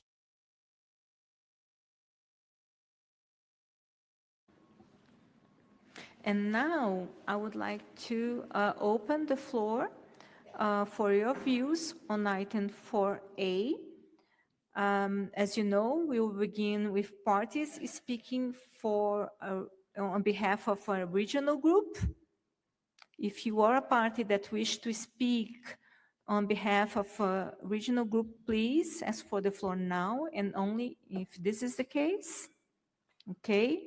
I see Brazil, followed by Zimbabwe and the European Union. Brazil, you have the floor. And please state for which organization are you making your statement. Thank you. Madam Chair, I have the floor, the privilege to take the floor on behalf of the group of Latin American and Caribbean countries. GRULAC thanks the Secretariat and the GEF for the documentation prepared. Resource mobilization is indispensable to the implementation of the convention as a whole, including the achievement of the KMGBF. Yet, biodiversity finance gap remains profound. The 23% decline in ODA last year, together with mounting debt burdens and shrinking fiscal space in developing countries, should be a matter of serious concern to this body. This is further compounded by the fact that some parties in our region no longer qualify for ODA. For GRULAC countries in particular, this is really troubling, as our region faces higher implementation costs due to the significant share of global biodiversity it hosts. Furthermore, we emphasize that biodiversity finance overwhelmingly operate in ecologically rich yet socially vulnerable areas. Protecting this natural wealth must go hand in hand with supporting the livelihoods and resilience of those who steward these ecosystems. These trends must be assessed in light of Articles 20 and 21. While GRULAC supports the mobilization of resources from all sources, this must remain fully consistent with the differentiated obligations established by the Convention. Domestic resources, private finance, South-South cooperation, and innovative instruments can complement, but never replace, the obligation of developed country parties to provide new and additional financial resources that are adequate, predictable, timely, and accessible. Likewise, any discussion on broadening the contribution base must remain fully consistent with the Convention. External economic classifications cannot alter the legal obligation of parties, and any assumption of developed country obligations must remain voluntary and based on the expressed consent of the party concerned. GRULAC underlines the importance of mainstreaming biodiversity into national planning, fiscal frameworks, and public budgeting processes, and also emphasize the importance of transparency and integrity in financial reporting. International and domestic resources, public and private finance, and co-financing should be clearly distinguished. While we recognize the delivery of co-benefits between biodiversity and climate finance, for instance, payments for ecosystem services and nature-based solutions, we underscore that biodiversity finance and climate finance are two different issues. Therefore, double counting must be avoided. Decision 1634 represents a carefully balanced package and should be implemented in its entirety. The two complementary tracks established by the decision, namely the permanent institutional arrangement under Article 21 and resource mobilization from all sources, must continue to advance in parallel. The phased process established by Decision 1634 offers an opportunity to rebuild trust among parties and develop an architecture capable of supporting the long-term financing needs for the implementation of the Convention according to the priorities established by parties. Good Luck welcomes the progress made in developing criteria for the permanent institutional arrangement. In our view, this process should be guided, among others, by the principles of coherence, efficiency, and effectiveness. According to Article 21 and Target 19, any arrangement should operate under the authority and guidance of and be accountable to the COP, provide new, additional, adequate, and predictable financial resources on grant and concessional terms, ensure fair and representative governance, facilitate simplified and direct access for developing countries, promote effective participation of IPLCs, and support long-term programmatic implementation, all in accordance with national priorities, legislation, and institutional frameworks. Regarding the GBFF, despite its swift operationalization and efforts, current capitalization remains far below what is required. In addition, we note with concern that many countries in our region have not yet received support from it. Good Luck looks forward to engaging constructively in these negotiations, and our countries will present specific tax proposals during the consideration of draft recommendations. Thank you, Madam Chair. Thank you very much, Brazil. On behalf of GULAG, I would like to remind delegates that we have to speak a little bit slowly so that interpreters can keep your speech. So I would like to give the floor to Zimbabwe, followed by European Union and Fiji. Zimbabwe, you have the floor. Thank you, Chair. Zimbabwe is presenting this statement on behalf of the Africa Group. We thank the Secretariat for the documents prepared. Our region considers resource mobilization as important as the KMGBF itself. Many countries in Africa continue to face limited domestic fiscal space and mounting debt burdens, whilst obligations to deliver on commitments made under the KMGBF targets are also increasing, a reality already limiting effective implementation of regional and national strategies. Pillar D of the Africa Biodiversity Strategy and Action Plan indicates a clear need for mobilizing expanded domestic and international financing mechanisms for nature conservation in our biodiverse planet. Chair, Africa acknowledges the progress made so far in mobilizing financial resources for biodiversity in line with the resource mobilization strategy of the KMGBF. We, however, are deeply concerned that the review of the implementation of the strategy on resource mobilization shows that current efforts fall short of the level required to achieve the collective targets at global level. We further are concerned, Chair, that the general trajectory of financial resources available for environment and biodiversity continues to show sustained decline instead of recovery. Official development assistance also continues to dwindle. Biodiversity remains one of the least prioritized areas with shrinking envelopes despite anchoring the global economies and providing the invaluable life support system. This trend now is reflected in the financial mechanism of this convention itself. Africa expresses its deep concern that the 9th replenishment of the GEF9 was concluded with a reduction of close to 27% in funding compared to GEF8. This contraction comes at the precise moment when parties are expected to accelerate implementation of the KMGBF. Addressing the impediments to the effectiveness of the global biodiversity finance requires a whole of government effort to tackle the underlying structural and systemic challenges. This must include efforts to equitably address sovereign debt burdens crippling developing countries so that there is fiscal leverage to address biodiversity loss and to ensure that the debt servicing does not incentivize harmful activities. Africa is committed to the implementation of the roadmap we adopted at COP16 and to further develop the criteria for the institutional structure to operate the financial mechanism envisaged under Article 21, which must be under the authority of the COP. We have reflected on the criteria and made specific amendments detailed in our submissions that we are putting forward with our statements. These include, but are not limited to, the primary consideration of Article 20, new eligibility categories for developing countries which needs more reflection, direct access for financial resources through, but also meaning that biodiversity finance should be channeled to countries directly rather than intermediaries. Grievance and redress mechanisms, and also making sure that voluntary contributions alone, we know that they cannot provide adequate financial resources, and efforts to broaden the contributor base must not negate or diminish the obligation of developed country parties under Article 20 of the Convention. Chair, Africa remains fully committed to advancing this agenda and to engaging constructively with all parties. Thank you. Thank you very much, Zimbabwe.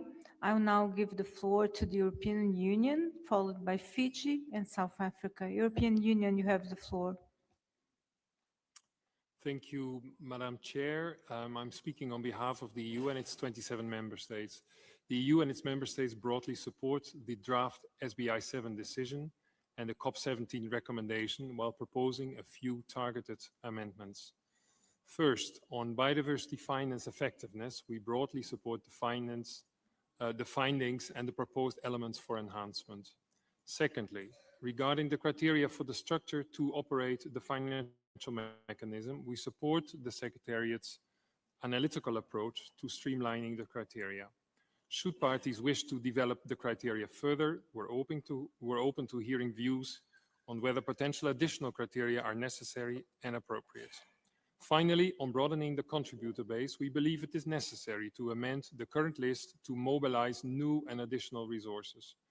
We suggest here at SBI-7 to follow the approach used ahead of COP8, where with the Executive Secretary preparing a revised list for adoption at COP17 after consultations with parties.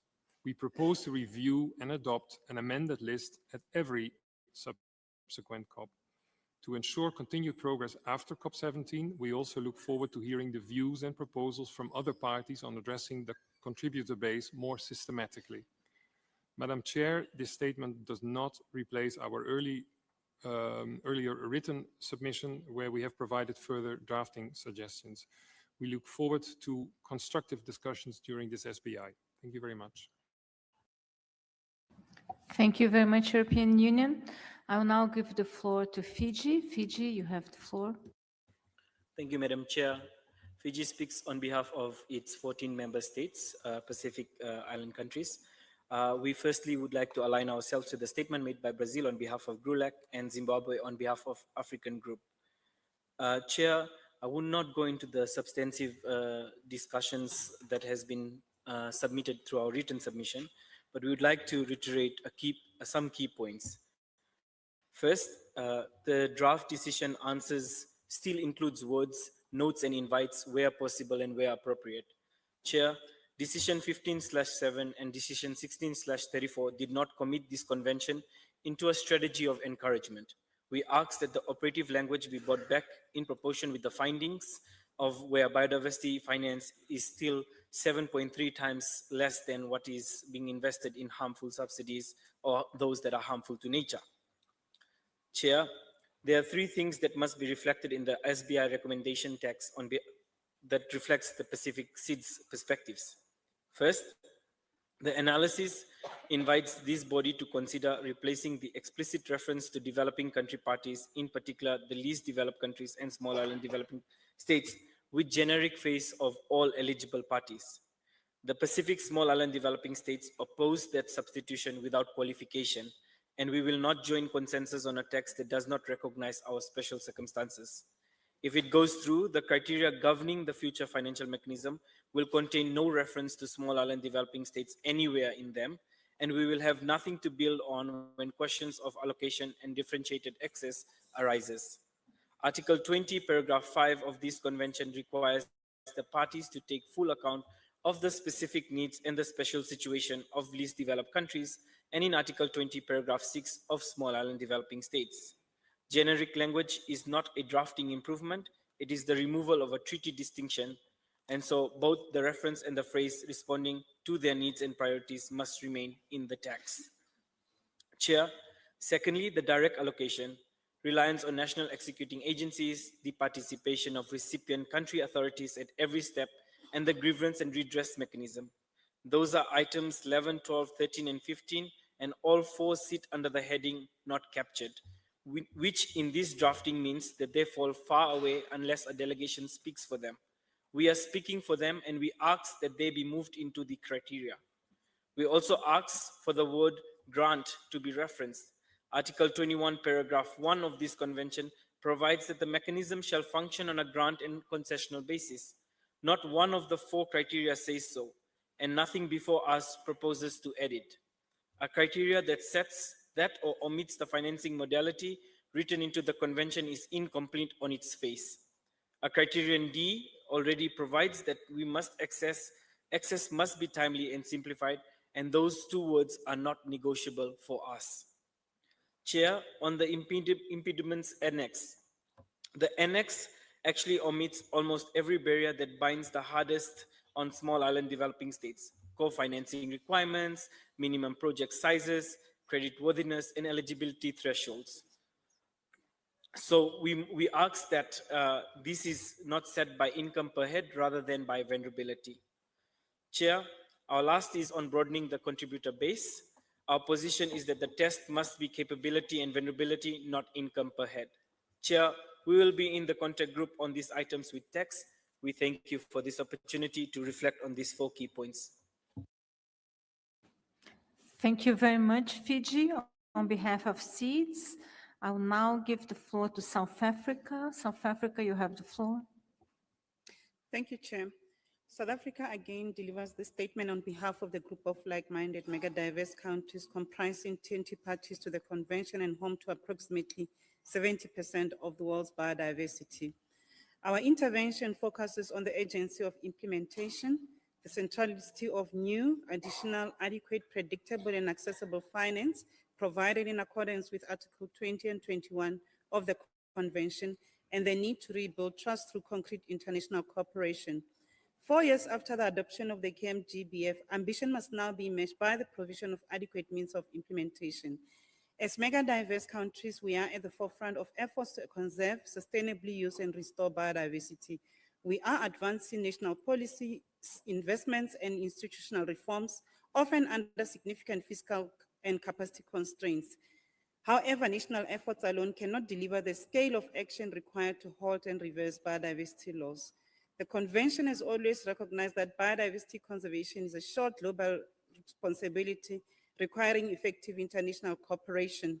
It also makes clear that the extent to which developing counterparties can implement their commitments depends on the effective implementation by developed counterparties of their commitments related to financial resources and technology transfer. Chair, we acknowledge that the progress that has been made. We remain concerned that the current levels of biodiversity finance fall short of the ambition reflected in Target 19A. Biodiversity finance should flow where biodiversity is, and mega-diverse countries carry a significant responsibility for conserving the world's biodiversity and sustaining global ecosystem services.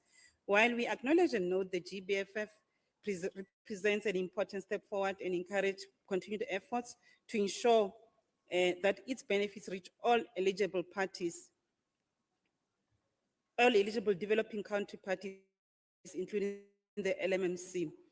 The period ahead, as envisaged in Decision 1634, offers an important opportunity to advance carefully balanced package of outcomes. We believe that implementation of all elements of the decision will help to advance the agreed roadmap. The 2 complementary tracks established under the decision, namely the permanent institutional arrangement under Article 21 and resource mobilization from all sources, should continue to progress in a balanced and mutually reinforcing manner. We note with concern that GF9 replenishment stands at $3.9 billion compared to $5.3 billion under GF8, at a time when ambition and implementation needs to grow. While we support efforts to mobilize resources from all sources, these efforts should complement and reinforce rather than replace commitments under Article 20 of the Convention. The LMMC recognized the important and potentially complementary contribution of the private sector, philanthropic organizations, and multilateral development bank. At the same time, these sources are most effective when they supplement predictable public financing provided in line with the Convention's established commitments and responsibilities. In this regard, the international biodiversity finance architecture must provide new, additional, predictable, and adequate accessible means of implementation, especially from developed to developing countries. In conclusion, the LMMC reaffirmed their commitment to strengthening national implementation and advancing the objective of the convention, and look forward to working constructively with all parties to secure an effective, equitable, and sustainable resource mobilization outcome that enables full implementation of the framework. We stand ready to engage further on the next and on the text and to contribute constructively to the negotiations ahead. Thank you. Thank you very much, South Africa. I don't see any further interventions from regional groups. Yes. So I would like now to open the floor for parties. I would like to remind you that you have just 2 minutes as parties. 2 minutes. Technician, please. And also that please refrain from repeating your early statements, and if possible, try to refer to your regional group statements so that we can save some time. I know this is a very important issue. I would like now to take the first intervention from the Democratic Republic of Congo, followed by Egypt and then Colombia. DRC, you have the floor. Merci. Thank you so much, Madam Chair. The DRC supports a statement made by Zimbabwe on behalf of the African Group, and that of South Africa on the behalf of the like-minded mega-diverse countries. As a mega-biodiversity country, the DRC reiterates that the global framework will not succeed without concrete and immediate international financial justice. Firstly, we remind you that the full implementation of Articles 21 and 39 of the Convention is something that's already been decided upon. Biodiversity financing is not official development assistance, but a legally binding obligation for developed states. SBI will have to formalize the establishment of a permanent financial mechanism for biodiversity, one that is predictable, adequate, and directly accessible to developing states. Secondly, the assessment of Target 19A of the global framework is alarming, to say the least. There remains a huge gap in reaching the $20 billion promised annually by 2025. The DRC asks the SBI to establish a strict accountability mechanism to measure actual flows to developing states, excluding any double counting with climate finance. And thirdly, the DRC insists on organizing an international conference with the ministers of the environment and finance from developed and developing states to remove bottlenecks in access to funds. Madam Chair, the DRC is fulfilling its responsibilities to humanity and mankind. It is time for developed states to fulfill their legal and financial obligations as well. I thank you. Thank you very much, DRC. I will now give the floor to Egypt, followed by Colombia and India. Egypt, you have the floor. Thank you, Madam Chair. Egypt aligned itself with the statement delivered by the African Group. Resource mobilization lies at the heart of the Convention as reflected in Article 20 and 21, and has been consistently reaffirmed by the Conference of the Party as indispensable for achieving the objective of the Convention and the Kunming-Montreal Global Biodiversity Framework. Success shouldn't be measured only by amount of finance mobilized, but also by its effectiveness, predictability, accessibility, and responsiveness to nationally identified priorities. In this regard, Egypt wishes to highlight the following points. We support maintaining the integrated roadmap established in Decision 16/34, the review of resource mobilization strategies, the identification of impediment to biodiversity finance, and the development of criteria for the future institutional structure for the financial mechanism should continue as a part of one coherent intergovernmental process. Second, the future institutional structure must remain under the authority and guidance of the Conference of the Party, consistent with Article 20 and 21 of the Convention, and it should provide a transparent, equitable, accessible financial mechanism that responds to the need and priority of developing countries. Third, Improving the effectiveness of biodiversity finance is as important as mobilizing additional resources. This requires simplifying access, strengthening national capacity, reducing transaction costs, and promoting country ownership, including through national implementing entities and, where appropriate, direct access modalities. Fourth, effort to broaden the contributor base should complement, not replace, the obligation of developing country party under the Article 20 of the Convention. Voluntary contribution must remain voluntary and shouldn't alter agreed responsibility under the Convention. Finally, biodiversity finance must remain country-driven, support implementation of national biodiversity strategy and action plan, and avoid creating additional financial burden for developing countries. Egypt remains committed to work constructively toward the practical, coherent, and effective biodiversity finance architecture. We will submit our detailed text proposal in writing. Thank you very much, Egypt. I'll now give the floor to Colombia, followed by India and Ghana. Thank you very much. Colombia, you have the floor. Gracias, señora. Thank you, Chair. Colombia believes that effective implementation of the framework requires strengthening financial architecture at international level in full consistency with Articles 20 and 21 of the Convention. Within this context, we need to ensure new resources, additional and predictable and sufficient resources accessible for the parties, in particular developing countries, according to their own national needs and priorities. In addition, we reiterate that resource mobilization from all sources should complement and not replace the obligation of parties which are developed countries. Any evolution in financial architecture needs to be fully maintained in alignment with the provisions of the Convention, preserving the voluntary nature of contributions under these obligations. Colombia believes it's also important for the process set out in Resolution 1624 to maintain open all institutional options for the future financial mechanism. Finally, we highlight the importance of strengthening professionalism to greater role played by national implementing agencies, the full and effective participation of local authorities and indigenous peoples, local communities, and Afro-descendants. Within this context, Colombia highlights the importance of Target 18, and we support the evolution both of incentives, such as positive incentives to strengthen the implementation of the framework. On the financial mechanism, Colombia believes that the results of the first global review should guide future priorities of programming and allocation of resources. Thank you very much, Chair. Thank you very much, Colombia. I will give the floor to India, followed by Ghana and Saudi Arabia. India, you have the floor. Thank you, Madam Chair. India welcomes the document prepared by the Secretariat on resource mobilization, including the review of the implementation of resource mobilization strategy, development of the criteria and analysis of impediment of global biodiversity finance.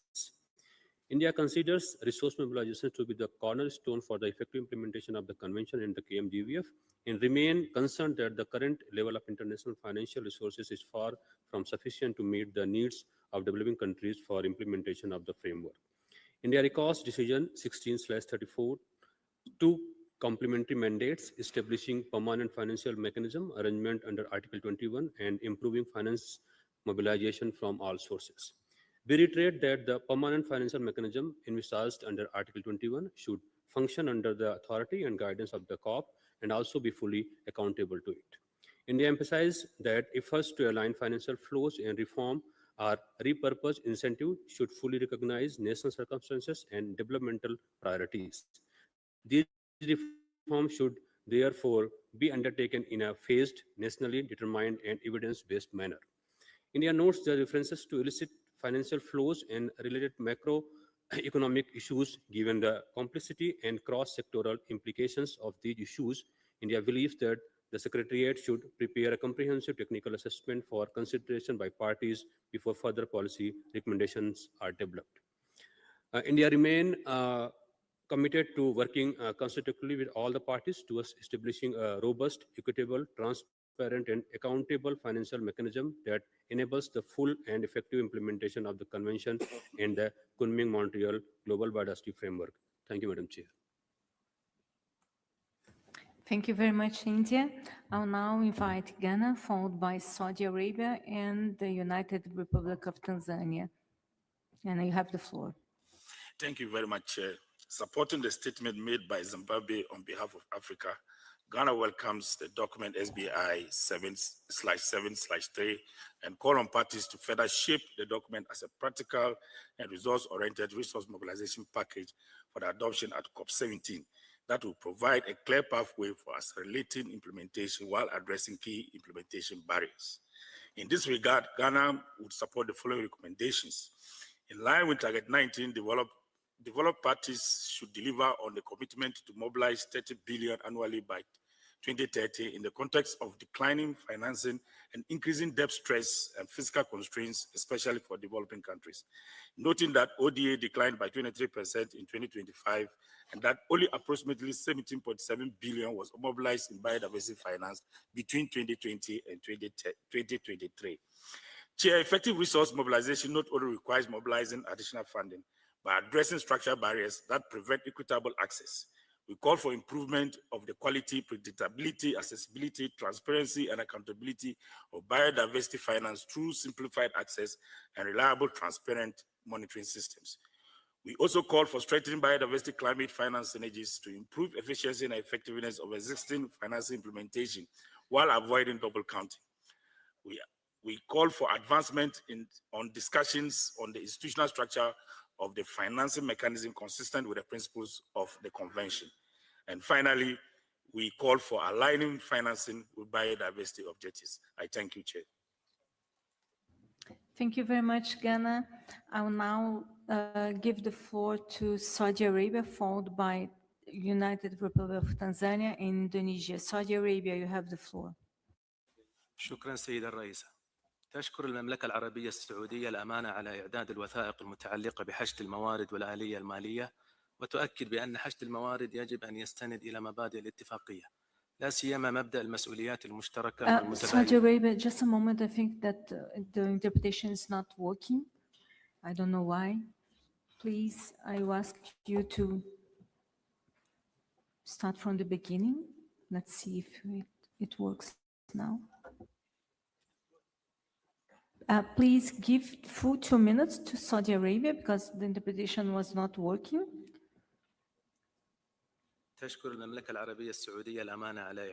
Thank you, Chair. Saudi Arabia would like to thank the Secretariat for the preparation of these documents relating to resource mobilization and the financial mechanism.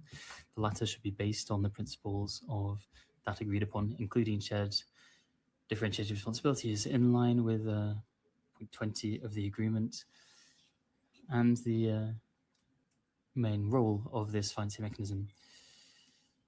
Saudi Arabia would like discussions to focus on the effectiveness of the use of these resources, access to financial resources,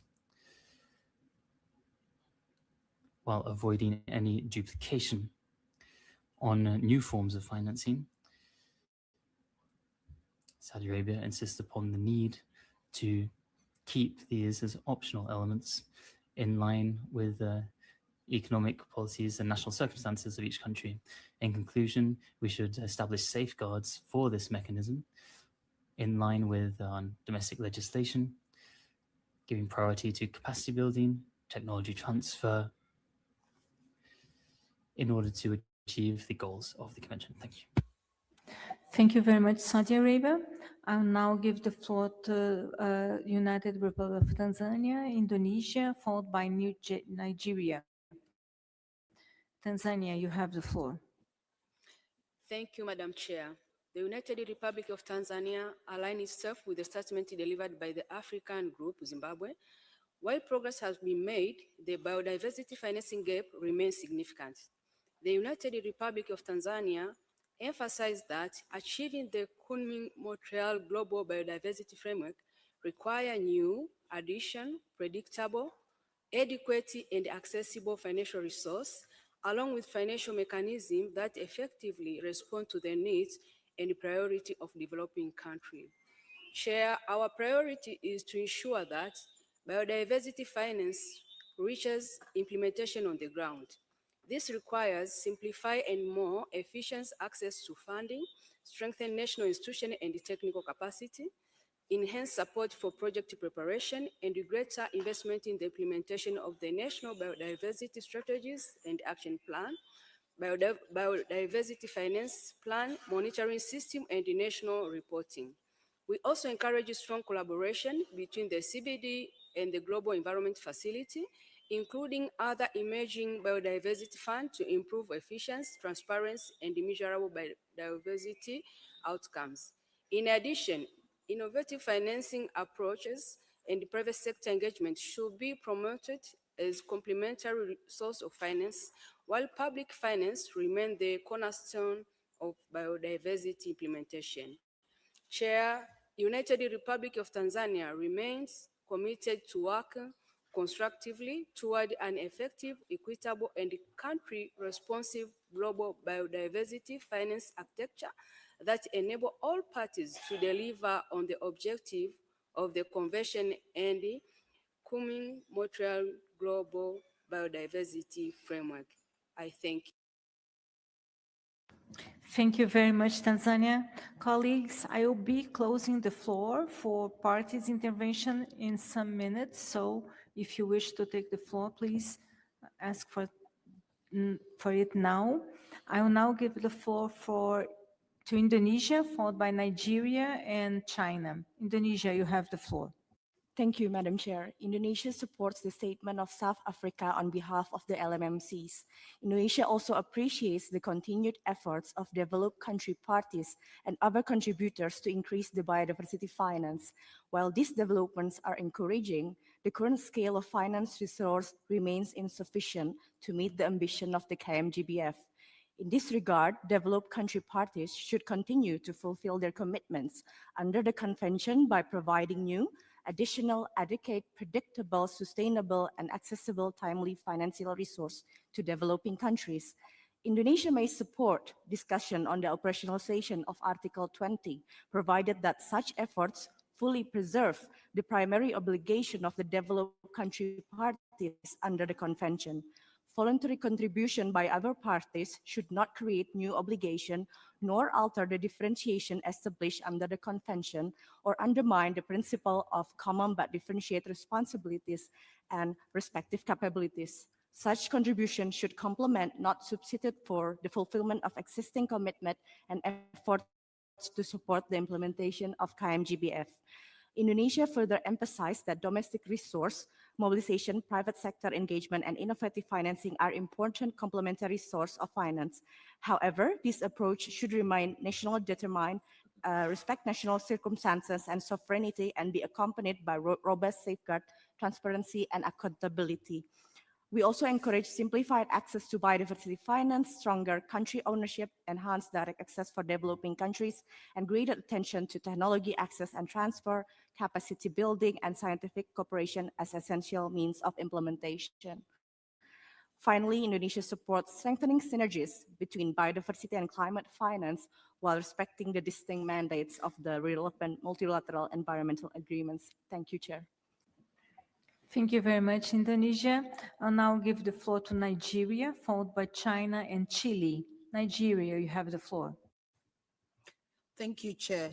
Nigeria aligns itself with the statement delivered by Zimbabwe on behalf of the Africa Group.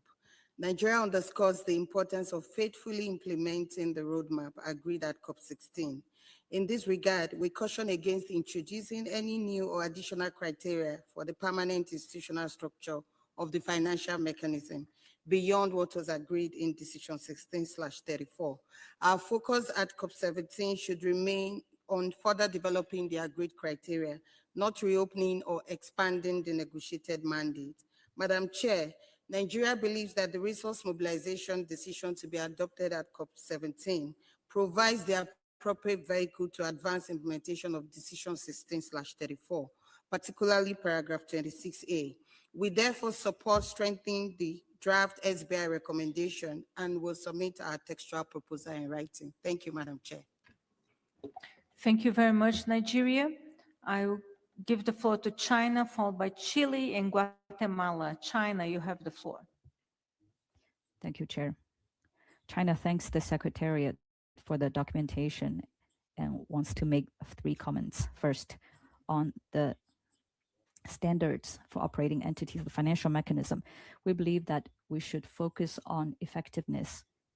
First of all, we should respect recipient countries' ownership priorities and make sure that it aligns with MPSAP in an accurate way. Second, the design of the system should be fair and should have accountability. We should avoid unnecessary administrative and transactional cost on recipient country. Second, China agrees that the principle with the key barriers identified by the Secretary. Many developing countries face difficulties in accessing, securing, implementing the international funds.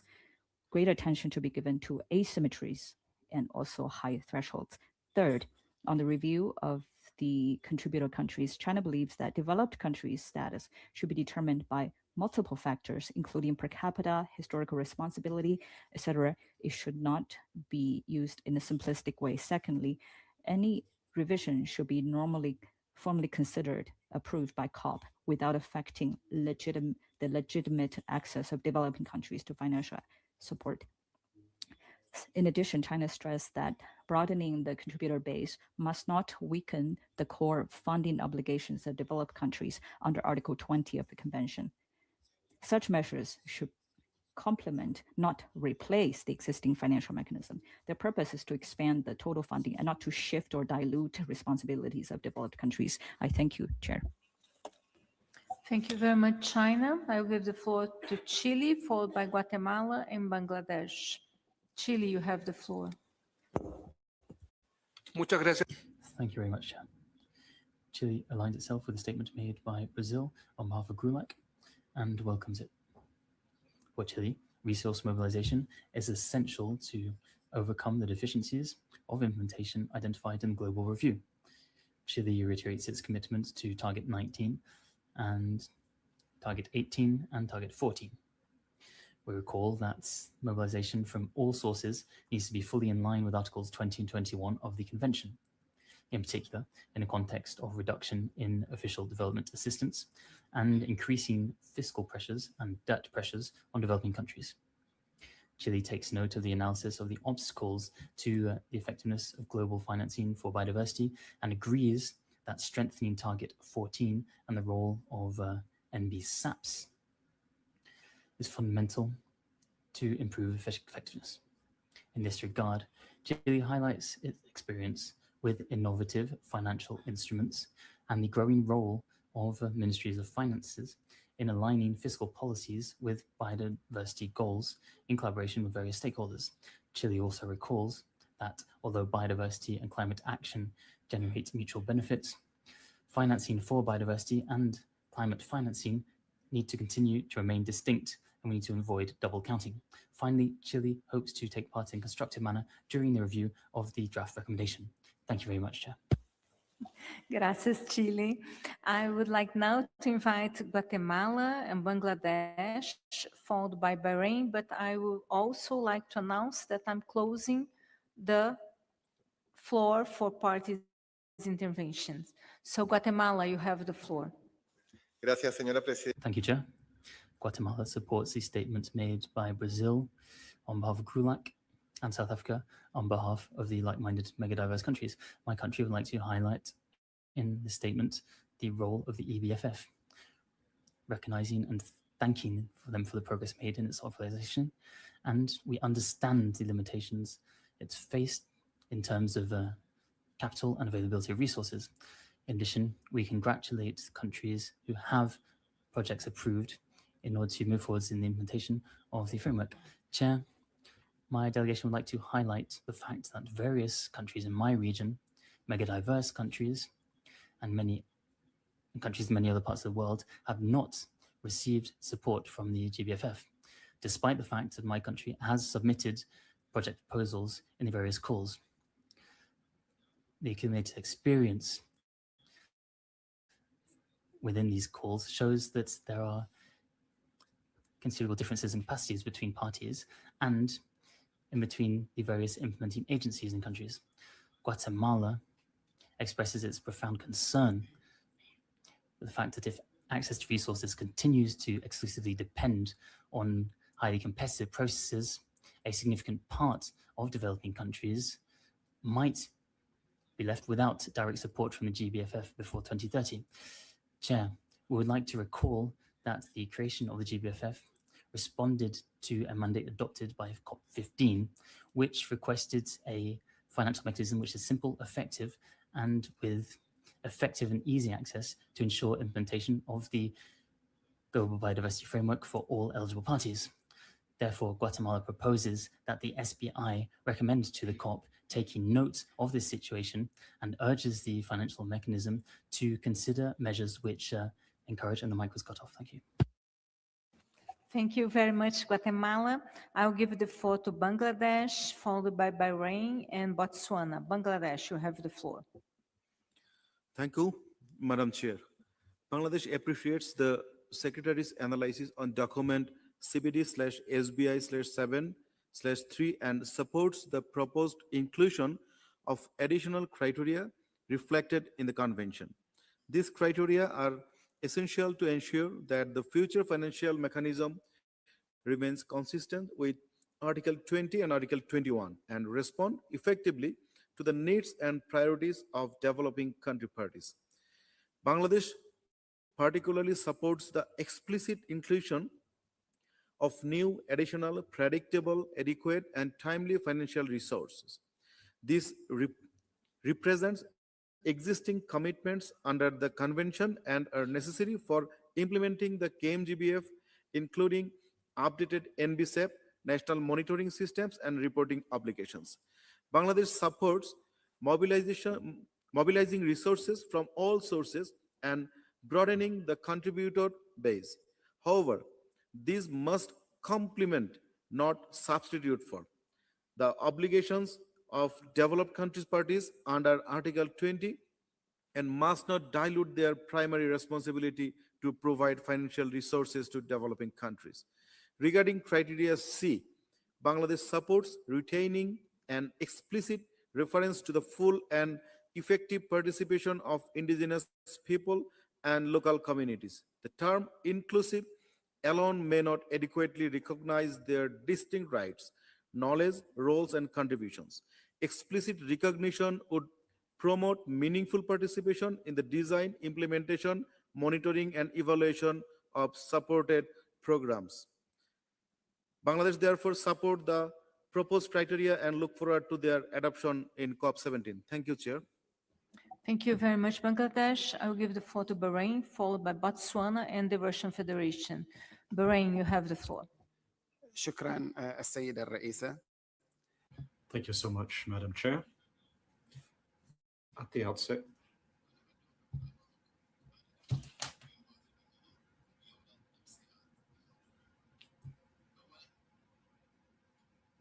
I'm sorry, Bahrain. I think that we still have some technical problems with the interpretation. I would like to see if we can solve this. And please give full 2 minutes to Bahrain. Yes, if you may. Let's see. شكرا السيدة الرئيسة. نشكر الأمانة على. Thank you so much, Madam Chair. Again, I'd like to thank the Secretariat for having prepared this document. And I'd like to share a few constructive comments regarding the recommendations which were proposed therein. In assessing the efforts aimed at filling the financing gaps, we must comply with point 20 of the agreement. Any contributions for developing states should remain optional, or by developing states should remain optional. We should use different sets of criteria to grant greater responsibility to developing states. But this is not part of common and shared responsibilities. International solidarity is very important, but it should be optional and non-binding, and certainly not coercive. We also back the mobilization of resources for the good of least developed states and island states, given the fragility of the situation they find themselves in. And they should not have to follow the criterion, development criterion, economic development criterion, which could undermine the equitable distribution of these resources to developing states. Further elements will be sent in writing. Thank you. Thank you very much, Bahrain. I give the floor to Botswana, followed by the Russian Federation and then Gabon. Botswana, you have the floor. Thank you, Chair, for this opportunity. Botswana aligns itself with the statement made by Zimbabwe on behalf of the Africa Group. We welcome the deliberations on the revised resource mobilization strategy. However, we must express concern regarding the findings of the global review, which indicate that financial flows to developing countries are lagging significantly behind the agreed targets. For economies like Botswana, where biodiversity underpins the tourism and wildlife economy, the gap between commitments and disbursements is not an abstract number. It represents tangible risks to conservation management, anti-poaching efforts, and community livelihoods. Botswana and the United Nations Development Programme, through the Biofin Project, secured limited funding from the Global Biodiversity Framework Fund, GBFF, for the mainstreaming of biodiversity into the Botswana financial sector.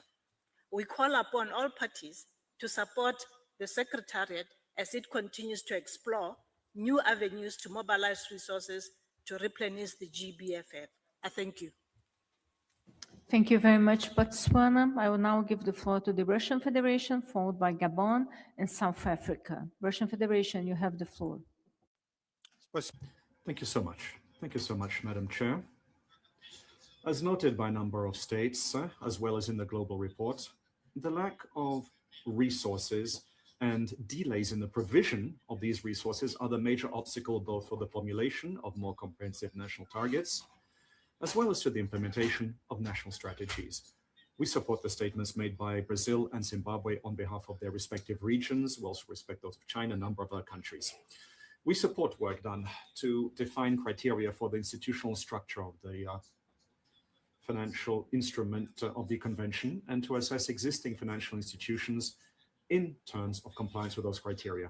Before approving the criteria for the institutional structure for a permanent financial mechanism for the CBD, they must be thoroughly discussed. There are many questions regarding the proposed document, including on Annex 1 and Document 3, Addendum 3, which is unclear as it stands. Now, we believe that we should be able to carry out this work during our meeting. We should present such a list in a single annex. Any actions taken by the Secretariat prior to COP18 must be submitted to the SBI for preliminary discussion.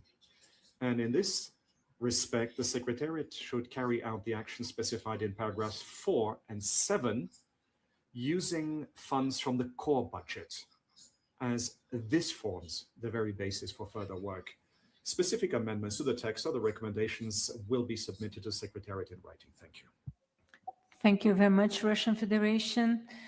I will call upon parties to be very focused and really try to deliver only key messages so that we can finish the list of parties' intervention today. So I'm giving now the floor to Gabon, followed by South Africa and Armenia. Gabon, you have the floor. Thank you so much, Madam Chair. Gabon wishes to associate itself with a statement made by Zimbabwe on behalf of the African Group.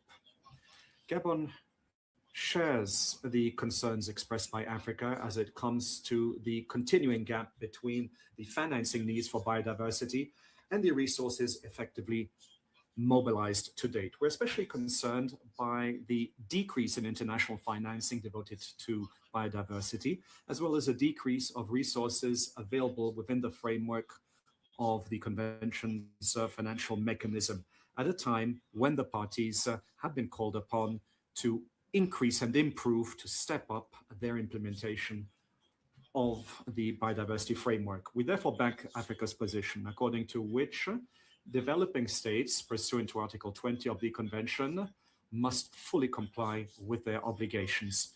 Mobilized resources must be new, there must be additional resources, they must be predictable, they must be adequate and accessible to developing states. We also back the proposals aimed at bolstering direct access to financing through national institutions and to preserve the eligibility of all developing states in terms of access to the financing mechanism. At a national level, Gabon continues significant efforts to mobilize resources for biodiversity. These efforts are reflected by the updating of the National Strategy and Plan of Action for Biodiversity, the development of strategic partnerships with donors and other private stakeholders, the promotion of innovative financing mechanisms for nature, and the implementation of projects backed by the GEF and other partnerships at an international level. Madam Chair.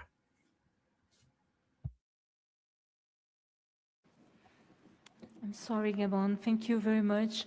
I'll now give the floor to South Africa, followed by Armenia and Argentina. South Africa, you have the floor. Thank you, Madam Chair. South Africa aligns itself with the statement delivered by Zimbabwe on behalf of the African Group. South Africa emphasizes that under Article 20 of the Convention, developed country parties have the primary responsibility to provide new, additional and predictable financial resources, while parties agreed to mobilize at least 20 billion annually by 2030, including 30 billion per year in international financial flows. Progress under Target 19 remains far below what is required. Current trends therefore point to a serious risk of missing the 2030 financial target. South Africa welcomes the report on the review of the resource mobilization strategy, which reflects a positive overall trend. However, the available data show that biodiversity-specific international flows remain well below the agreed target. Even more concerning, the reviews project declining levels of official development assistance in 2024 and 2025, creating uncertainty around the financing outlook for the KMGBF. South Africa stresses the urgent need to mobilize financial resources for the implementation of the Conventionist Protocol and the KMGBF.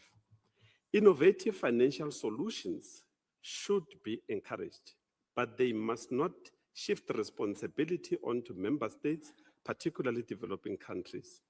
For example, blended finance often faces high transaction costs and tension between commercial profit motives and ecological conservation objectives.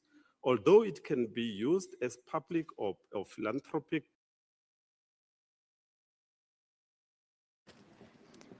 Thank you very much, South Africa. I will now give the floor to Armenia, followed by Argentina and Dominican Republic. Armenia, you have the floor.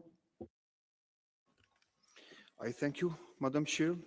At the outset, we would like to thank the Secretariat of the Convention for preparing the draft recommendations and supporting information and analytical materials to facilitate discussions by the parties. The draft recommendations represent a good basis for negotiations to ensure progress on both tracks we had agreed in Rome. We look forward to negotiations on further development of criteria for the institutional structure, development of a list of impediments to the effectiveness of the global biodiversity finance, review of the strategy on resource mobilization, and broadening contributors base, as well as other important items. The Decision 1634 outlines roadmaps for advancing on these topics, and it should serve as a reference point for discussions to bridge divergent views and achieve progress in addressing biodiversity finance gap. SBI-7 is a critical milestone in the run-up to the COP17, and the success of the COP will largely depend on how far we will progress in the negotiations here in Nairobi. Armenia pledges its full support to you, Madam Chair, and the co-chairs of the contact group in facilitating discussions. I thank you. Thank you very much, Armenia. I will now give the floor to Argentina, followed by the Dominican Republic and Kenya. Argentina, you have the floor. Muchas gracias. Thank you very much, Chair. We align ourselves with the statement made by Kulak. And in this context, I would like to make a few additional points. We would like to emphasize that resource mobilization is not just financial instruments and requires a solution which considers the specific circumstances of each country.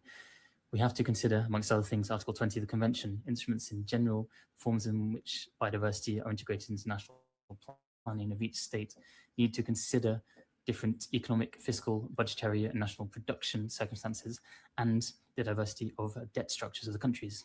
Any reference to the integration of considerations of biodiversity in debt strategies need to be voluntary, on the request of parties, and in line with their economic and fiscal frameworks. It's essential for financial instruments to respect national priorities and not impose new conditionalities. Finally, we believe a priority is strengthening public financing, capacity building, and technical assistance.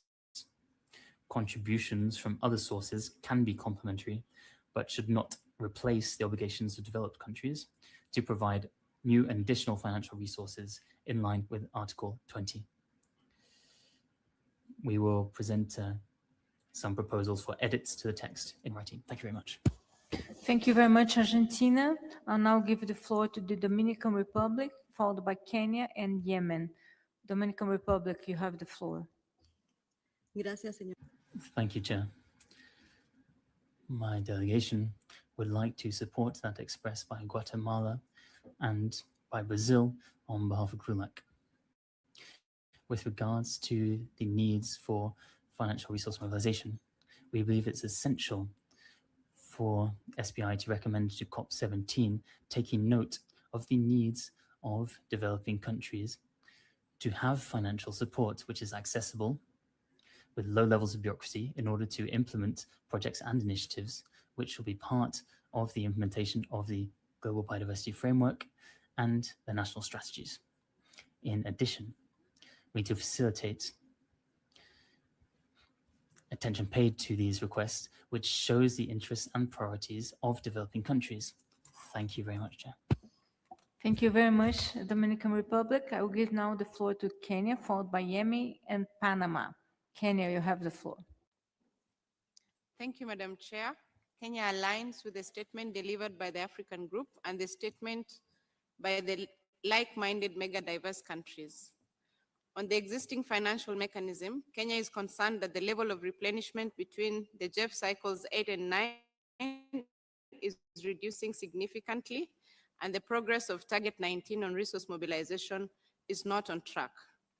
On the impediments annex, Kenya calls for it to comprehensively reflect all barriers developing countries face in mobilizing biodiversity resources, including inadequate finance, prohibitive access procedures, insufficient technology transfer, and debt burdens. The annex must be practical, solution-oriented, tool with clear timelines, benchmarks, and accountability mechanisms to guide financial entities like the GEF in simplifying procedures. On the broadening the contributor base, Kenya insists that this must not dilute developed countries' obligations under the convention, upholding the common but differentiated responsibilities. Any expansion requires frameworks for additionality, safeguards against replacing the official development assistance, capacity building support, and enhanced transparency. Chair, Kenya remains committed to an ambitious, equitable resource mobilization framework aligned with the KMGBF. I thank you, Chair. Thank you very much, Kenya. I would like now to give the floor to Yemen, followed by Panama and Canada. Yemen, you have the floor. Thank you, Madam Chair. Yemen welcomes the report and the draft mobilization. We would like to focus on the following. We will give priority to vulnerable countries, set up indicators on the benefit by the vulnerable groups and developing countries in the first review of the report. It is also important to equitably represent the developing countries and the vulnerable countries. It is important to link financing with the NBSAPs My country think that reforming the financial mechanism should take into consideration the national implementation of the financed projects to better benefit from the financial resources by international organizations during the implementation of these projects in the vulnerable countries and the countries that are facing crises and conflicts. Thank you. Yemen, I will now give the floor to Panama, followed by Canada and Namibia. Panama, you have the floor. Gracias. Thank you, Chair. Panama aligns itself with the statements made by GRULAC and would like to add a few elements in particular. Panama believes it's important for criteria to access financing reflect not just level of income of a country, but also the value of its biodiversity and its climate vulnerability. They seem to take in mind in development of the criteria for the financial mechanism. We need to account indigenous peoples and local communities. Panama suggests that we have specific points in order to take into account indigenous knowledge and indigenous peoples in terms of their direct access to financial resources. We highlight the importance of having clear methodologies which enable us to clearly distinguish between financing aimed at biodiversity and that aimed at climate action, avoiding double counting. Thank you very much, Chair. And we will reiterate our commitments to strengthening financial architecture for biodiversity, and we are ready to contribute within the discussions. Thank you very much. Thank you very much, Panama. I would like now to give the floor to Canada, followed by Namibia. Canada, you have the floor. Thank you, Madam Chair. I am making a statement on behalf of Australia, Canada, Japan, New Zealand, Norway, Switzerland, and the United Kingdom, specifically on donor base expansion. We remain committed to fulfilling our obligations as developed country parties and to continuing our support for international biodiversity finance. At the same time, meeting the scale of global biodiversity financing needs will require a broader and more sustainable contributor base. As national circumstances and capabilities evolve, expectations to contribute should also evolve. If we continue relying on a contributor base that has remained unchanged for 2 decades, we risk rowing upstream. Maintaining a static understanding of contributors limits the resources available, disincentivizes ambition, and does not reflect the shared global effort needed to achieve the goals of the Convention and the KMGBF. Many of the parties considered developing countries at the time of the agreement of Article 20 have since undergone economic growth, while developed countries' share of gross national income has declined.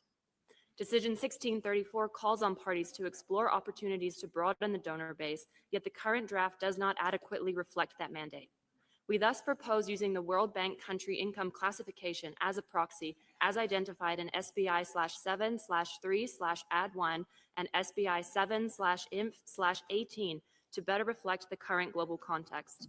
Accordingly, parties classified as high income under the classification should be used to review and amend the list of developed country parties and other parties that voluntarily assume the obligation of developed country parties, with the exclusion of small island developing states. We have proposed text to this effect and look forward to engaging constructively on this issue in contact groups. Thank you. Thank you very much, Canada. I'll now give the floor to Namibia. Namibia, you have the floor. It's only 2 minutes. Thank you.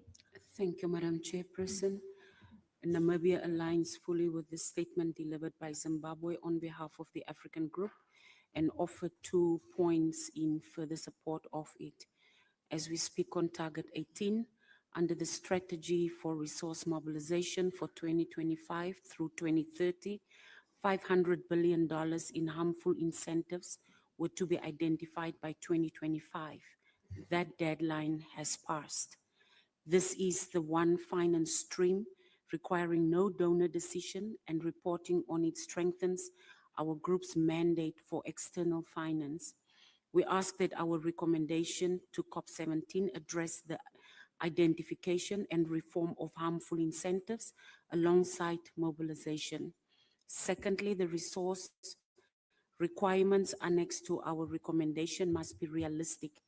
Table 2 of CBD/SBI/7/15/Ed1 places target 14, 15, 18, and 19 with a single unit, for which Table 3 proposes 1 P2 post and 1 personal service assistant. The voluntary fund for additional activities has received $7.9 million against 28.7 million estimate. Chair, the group's finance agenda cannot be delivered on those terms. I thank you. Thank you very much, Namibia. As there is no more request from the floor from parties, I would like now to open the discussion for other governments and observers. Beginning with IPLCs, you have 4 minutes. Thank you very much. Oh, I'm sorry, 3 minutes. IPLCs, IAFB, you have the floor, followed by youth and NGOs. IPLCs. Thank you, Madam Chair. I deliver this statement on behalf of the International Indigenous Forum on Biodiversity. We already uploaded our statement with our proposals, and we thank parties for support. In summary, here are a few points on important issues.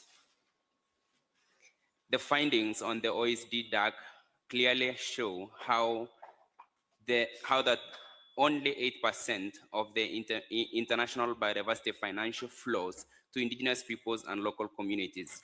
A huge portion is channeled through intermediaries who are not necessarily chosen by indigenous peoples and local communities. Out of that 8%, it is only 1.7% of the biodiversity finance goes directly to indigenous peoples and local communities, which is not in accordance with demands for direct access to finance. On further development of the criteria for the institutional structure to operate the financial mechanism, the notion of ensuring the full and effective participation of indigenous peoples and local communities in item 9 is not adequately reflected in the word inclusive, and therefore full wording needs to be retained. Proposed criterion 14 and 19 need to be adequately reflected as additional criteria, particularly the notion of direct access to finance. Regarding the proposed criterion 15 on the existence of a grievance and redress mechanism, an independent grievance and redress mechanism that can receive and address complaints and concerns from indigenous peoples and local communities, groups, and individuals that may be adversely affected by the impacts of activities funded by the financial mechanism. On identification of impediments, we note the gaps on the safeguards, capacity, monitoring, and under equity, access, and power asymmetries in biodiversity finance, noting that direct access, not only access through trusted intermediaries, should be guaranteed. Thank you, Chair. Thank you very much, IIFB. I now recognize youth, followed by NGOs. Youth, you have the floor. Thank you, Chair. I'm speaking on behalf of the Global Youth Biodiversity Network, which serves as the international coordination platform for youth participation in the CBD. We have submitted specific text proposal for this agenda item, and we thank the parties who have expressed their support to these proposals. We are taking the floor to briefly outline our general key priorities as youth for this agenda. Dear delegates, a recent Gibbon report covering more than 160 youth-led biodiversity initiatives across 57 countries found that our organizations face chronic financial insecurity and depend largely on small, short-term, and inflexible grants with high administrative burdens.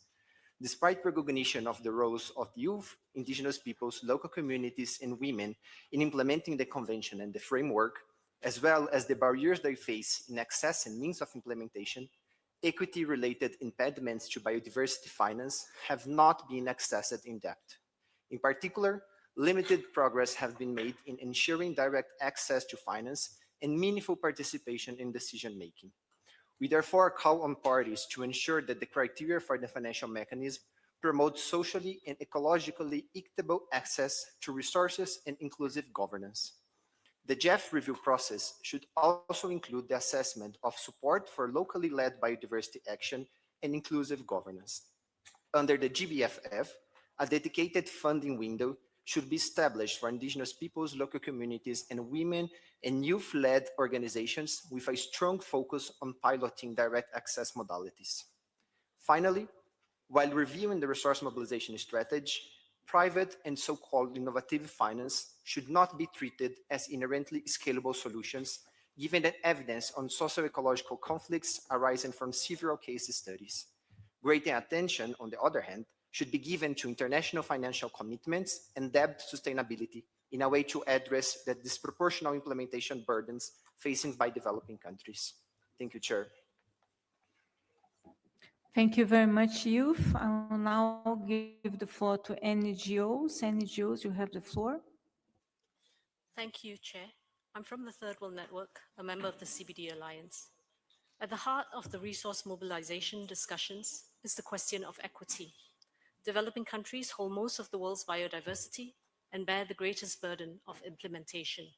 Article 20 is clear. There are common but differentiated responsibilities with obligations on developed countries to provide financial resources to developing countries. As developed countries bear greater responsibility for ecological breakdown, there is an ecological debt owed to developing countries and the indigenous peoples, local communities, women and youth who steward biodiversity. The criteria for the institutional structure to operate the financial mechanism, which must be under the authority of the COP, must be rooted in equity. Any consideration of the contributor base must not negate the obligations of developed countries. There must be a distinction between resources provided through this route from resources mobilized from all other sources. Those who protect biodiversity, indigenous peoples, local communities, women and youth, and their representative institutions should be able to receive funding directly. The inequities perpetuated by the international economic and financial system must be reversed. Firstly, funds disbursed from the institutional structure operating the financial mechanism should be as grants and non-debt creating. Secondly, improving the effectiveness of global biodiversity finance must include sovereign debt relief in developing countries so that resources can be channeled to biodiversity and development needs rather than servicing debt, while ensuring that debt servicing doesn't result in increased biodiversity extractivism. Developing countries, of course, face inequitable higher borrowing costs. Current global tax rules are deeply unjust. Developing countries cannot adequately tax profits generated in their economies due to unfair allocation of taxing rights and lost revenue due to tax abuses. We urge cooperation and collaboration with negotiations at the UN Framework Convention on International Tax Cooperation in this regard. Chair, it is clear that there is an equity or justice gap in the resource mobilization agenda. This needs to be closed. Thank you. Thank you very much, NGO. So I see no more requests for the floor. And with this, we have concluded our consideration for item 4A. I've seen lots of common ground, but also, as you know, I've seen some issues that deserve further consideration. So I would like to convey a contact group for this item also. And the contact group will be chaired by, look, just a moment, please.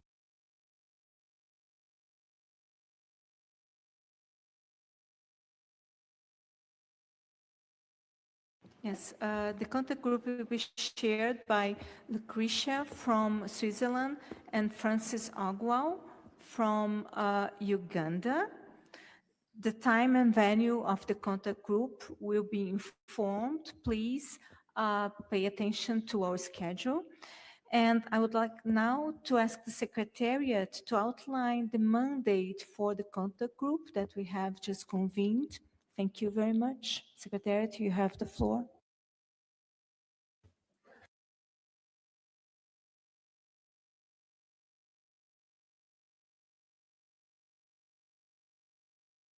Please, microphone to the Secretariat.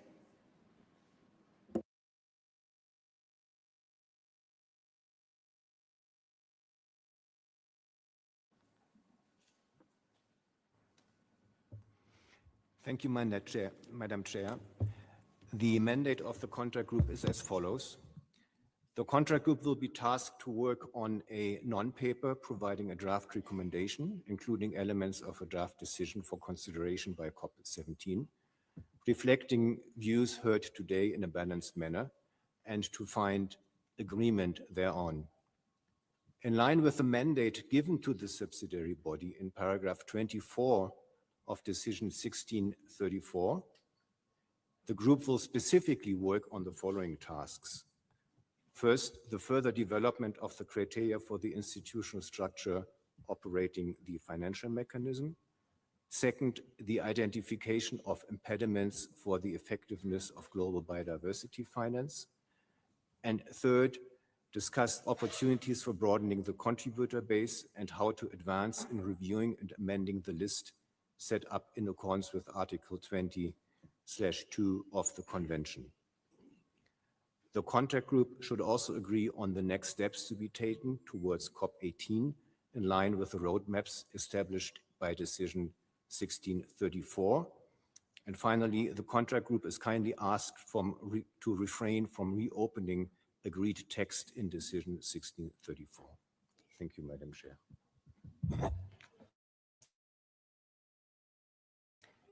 Thank you very much, Secretariat.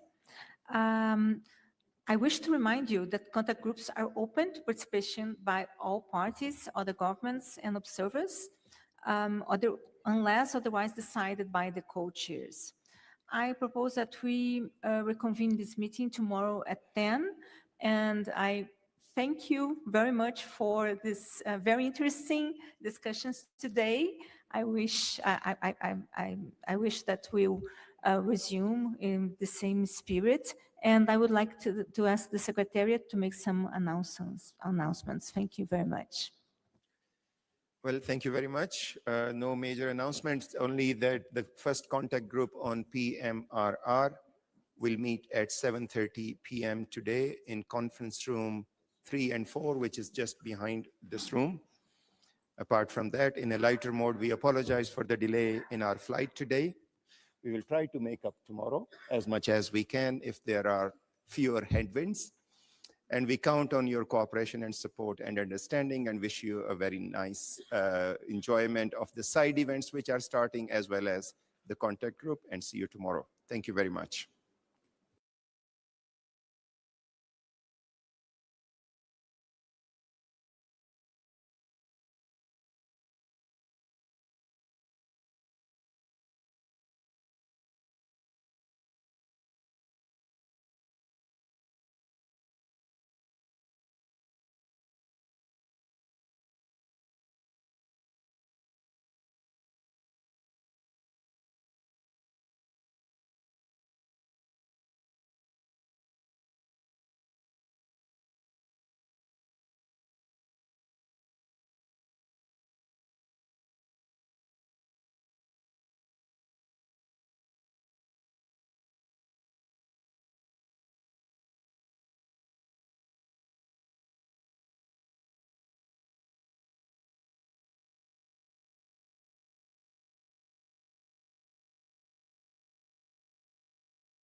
you.